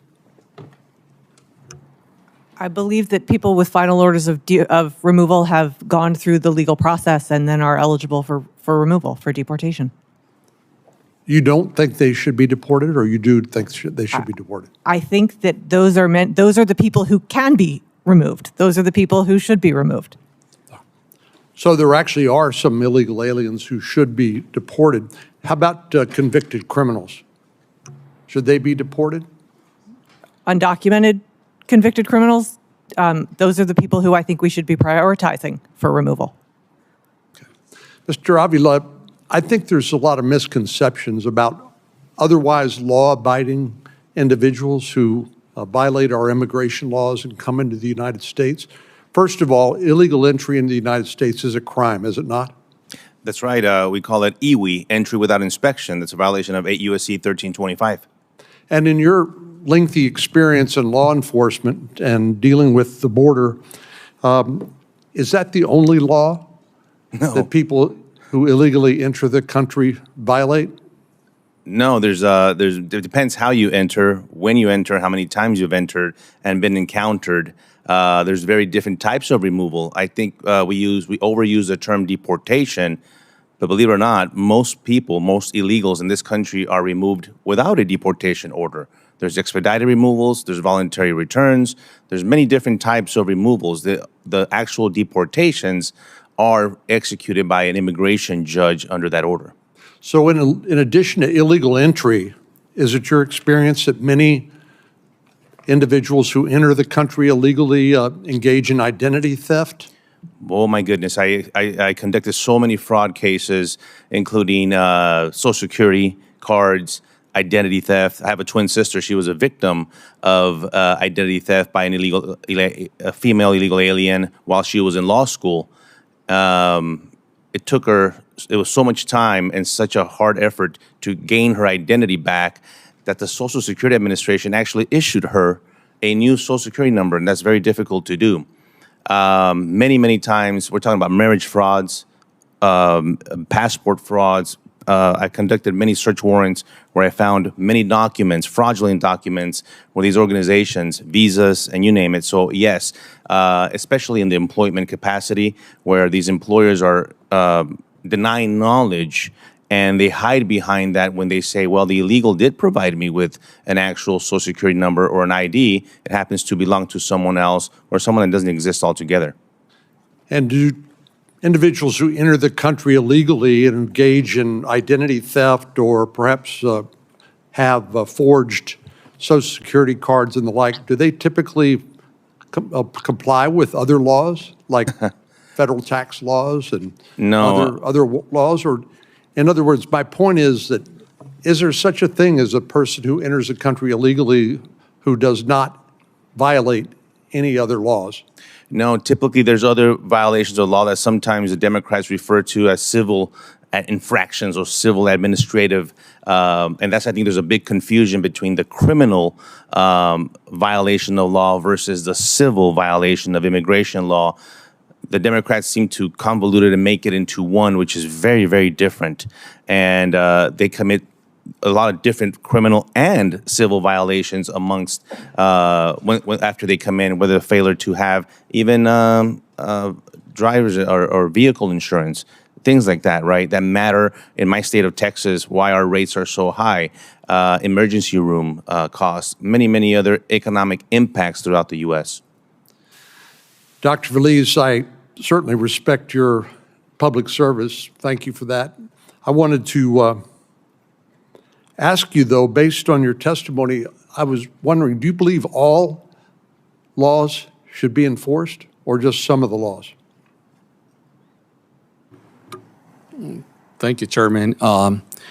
Chairman, in my 30 years experience as a police commander, working the streets, working with federal task forces, I always focus on the most violent offenses, violent offenders.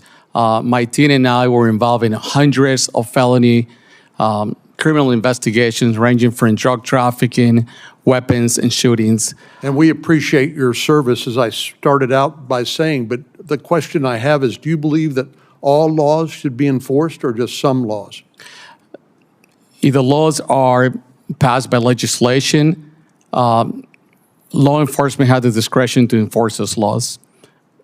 And I personally, I prioritize enforcing the most violent offenses, make sure communities are safe. Don't they frequently, in your experience in law enforcement, call that selective prosecution? To just go after some cases, but not other cases of similarly situated persons who violate the same law? Chairman Cornyn, I saw it as discretionary powers of sworn officers that I have. The discretion to select the most violent offenses and focus on the most violent offenders in the communities. Well, ladies and gentlemen, we do have a vote on, so I'm going to turn the mic over to Senator Cruz here momentarily. I just want to thank all of you for being here today and offering your testimony. And again, to Ms. Nobles and Ms. Vega, if you have our condolences. And I think we've had a test case between what happens when you enforce our immigration laws, which we've seen under President Trump, and what happens when you don't enforce the immigration laws on a uniform basis under President Biden. But I thank all of you for being here, and I'll turn the floor over to Senator Cruz.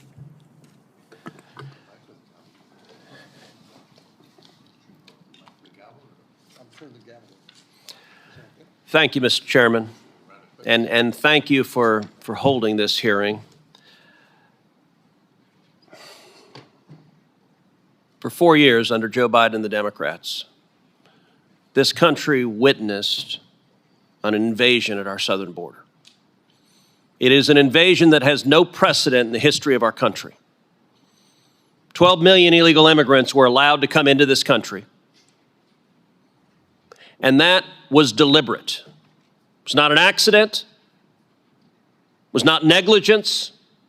It was a deliberate choice that Joe Biden and Kamala Harris and Alejandro Mayorkas and every Democrat senator and House member made. They looked at 12 million illegal immigrants and they saw what they believed would be future Democrat voters. And they were willing to allow Americans to be murdered, American women to be raped, American children to be brutalized by violent criminals day after day after day. In his first 71 days in office, President Biden released 184,241 illegal immigrants.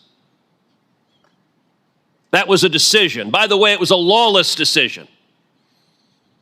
Federal immigration law says they shall be deported. No president has ever done what this administration did, which is say, we don't care about the law. We are all about partisan politics, and we're going to let them all go. And God help the communities we release them into. His first 71 days, Joe Biden averaged 2,600 releases per day. Let's compare that to the same 71-day period in 2025 under President Trump. Joe Biden, 184,241. Donald Trump, 9. Not 9,000, not 900, 9. That is a 99.995% reduction.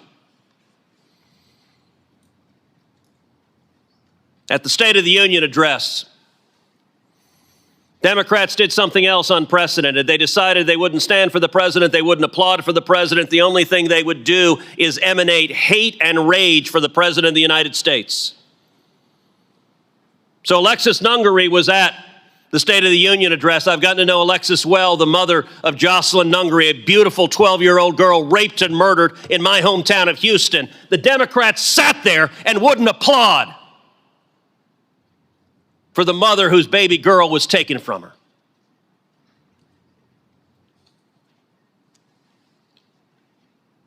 President Trump at the State of the Union address said last year Joe Biden stood before Congress and said he could not secure the border unless Congress passed new legislation. And as President Trump pointed out, it turned out we didn't need new legislation, we just needed a new president. You look at gotaways. Under Joe Biden, over 3 million gotaways. Who are gotaways? They're the most concerning of all of the 12 million that came into this country, because gotaways are the illegal immigrants we know were here. We see signs of them, we see tracks, but they didn't turn themselves in. Gotaways are much, much more likely to be murderers, much more likely to be rapists, much more likely to be child molesters, much more likely to be gang members, much more likely to be terrorists. Under the Biden administration, CBP was instructed at the southern border, be on guard for Hamas and Hezbollah and Palestinian Islamic Jihad terrorists coming across the border. Why? Because they've declared jihad, and because the Biden open border policies extended a red carpet for anyone that sought to do harm. Now, if you look at what the Trump administration has done, it didn't just slow the bleeding, it turned it around. Daily border encounters down 93%, encounters with gotaways down 95%, illegal alien crossings down over 99%. These are historic, the biggest improvement in border security in the history of the United States of America. And yet, not a single Democrat is here celebrating that. Not a single Democrat is saying, thank you that our families are safer. They don't want our families safer. The Democrats have decided instead to fly down to El Salvador and have margaritas with MS-13 gang members. I genuinely don't understand that. Find me a community in America, find me a mom in America who says, you know what we need? More gang members who are raping more little girls. And this crisis is not about numbers, it's about lives.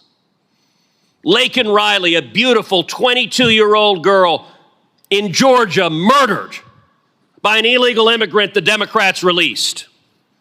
Jocelyn Nungary, as I mentioned, a beautiful 12-year-old girl in my hometown of Houston, murdered by 2 illegal immigrants the Democrats released. They had them in custody. Her murderers were in custody. The Democrats released them. Her murder was in custody. The Democrats released him. Rachel Marin was a mother of 5, raped and murdered by an illegal immigrant the Democrats had in custody, and they released them. Over and over and over again. This was deliberate. And they're not alone. Border Patrol agent Javier Vega Jr., gunned down by Los Zetas gang members. ICE Special Agent Jaime Zapata, ambushed and murdered by cartel operatives. Kayla Hamilton, strangled to death by a member of MS-13. Their families are with us today. I want to say thank you. Thank you for having the courage to tell your loved ones' stories. And I'd like to just end by giving each of you an opportunity. Mr. Avila, I want to start with you, and then Ms. Nobles, and then Mrs. Vega. Tell this committee and tell the American people a little bit about Javier and Kayla and Victor. Mr. Avila. Senator, thank you. And I appreciate the opportunity. Every time I have the ability to speak publicly, I will always honor Special Agent Jaime Zapata, who was assassinated next to me. Yeah. He died serving the country. He died defending our homeland for everyone, not one side of the aisle or the other. But what I've continued to do in my life after I retired is, and my concern is about public safety. It's about national security that affects our entire community. I don't want anyone to be a victim of a crime. No one. But I cannot tolerate not one murder, not one DUI, not one theft or one rape from a person that is in this country illegally. We have enough in our country, enough of crime, and it's very difficult for me to accept that the Democrats always put the victims last. Let's not forget the victims. Mrs. Vega, would you tell us about Javier, please? Please turn your microphone on. Thank you for having me here. You know, I feel like you've known Harvey. You've been with us from the very beginning. You supported us. You've put our story out there. And you're compassionate, and I see that in your eyes, and I appreciate that. I also want to say that we do not, as angel moms, we do not do this for the publicity. We don't do it for the spotlight. We do it because we know the pain, and we don't want any other family suffering the pain that we've suffered. We're not supposed to outlive our children. I stop by the cemetery every day, and I visit his grave.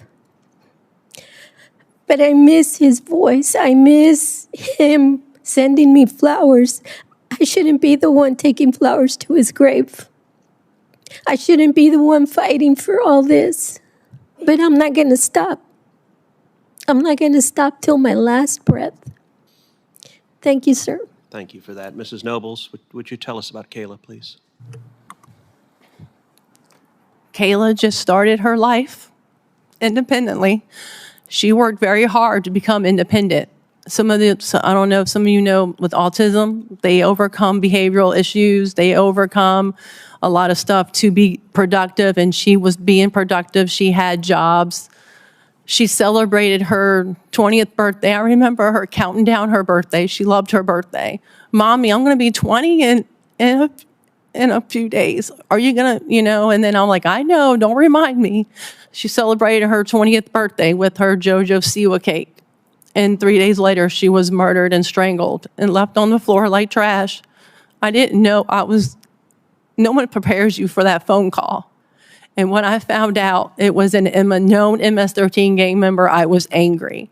How in the world can that come into this country, that monster enter into our country. And I made it that day when I learned to continue on the path to bring justice to Kayla and also for the safety of others. Nothing prepares you on burying your child that hadn't had a chance to get married, have children, and she just bought a car before she was murdered. And nothing prepares you for that. And I'm going to continue fighting for Kayla and for others and the safety of others, because we do not know who had come across the border. They were not vetted in background check. And another thing is, how many of those UACs that came across the border were gang members? We don't know. And also all those children that were lost and given to, just given to any sponsor, any group home, how do we know that they were safe? Right. I've always said from the beginning, I was concerned with also the children, who they were giving those children to. They allowed her murderer to leave the sponsor's house. He left. They did not say or do anything. 3 months after Kayla was murdered, when he was going to high school and Child Protective Services, ORR filed a missing teen report on her murderer 3 months after she was killed. Did a sponsor say anything? I don't know. We don't know if the sponsor said anything or what happened. I think they were just trying to cover their butt because they knew that that Walter killed Kayla. And then they were like, oh, well, we better report him missing. Yeah. Well, let me say to each of the witnesses here, thank you for being here, but especially Mr. Avila, Mrs. Nobles, Mrs. Vega, especially thank you for being here, and thank you for not only sharing your pain, but making clear these are real people whose lives were taken and they didn't have to die. They shouldn't have to die. And your government failed you. And I want to apologize on behalf of politicians who made decisions that I will never understand and that took the lives of your babies. The record in this hearing will stay open for 1 week for members to submit questions for the record. Senator Cruz, I see you're moving towards adjournment of this hearing. I know Senator Cornyn, as chairman, had a chance, a second round, to ask some questions. As ranking member, I'd appreciate the opportunity to do the same and offer a closing statement as well. Okay, have you voted in this vote? Not yet. Because there is a vote open, and I think they're calling. I'll try to be brief. And in that case, let me forego the questions and just suggest to the witnesses also a thank you for your participation today. I will follow up with some of you with additional questions for the record in writing, and I'll just touch on some of the topics that I wanted to get to. First of all, the impact of these arbitrary quotas. We've heard 3,000 a day to 7,000 a day, detentions, arrests, deportations. If you do the math over the 4 years, you're talking about anywhere from up to 10 million people, right, that would be deported. That's nearly the entire estimated undocumented population in the United States. So that doesn't jive with me as strict focus on dangerous, violent criminals, let alone the investigative process that goes behind each and every one. That's been my argument all along. I agree, let's focus on the dangerous, violent criminals, but when we're implementing these enforcement actions so indiscriminately, it's actually diverting resources and attention from that and from other critical missions as we're moving personnel from other agencies within DHS and Department of Justice and even Department of Defense nowadays. A couple things that I think are important to clarify because of the rhetoric I keep hearing about immigrants and crime as if every single immigrant is a criminal. 70% of people ICE is arresting and booking have no criminal convictions. Again, this is ICE statistics. Of the 30% of them who have some sort of conviction, a significant portion of those offenses come from traffic violations, or yes, immigration offenses. Immigration offenses, not dangerous, violent crime.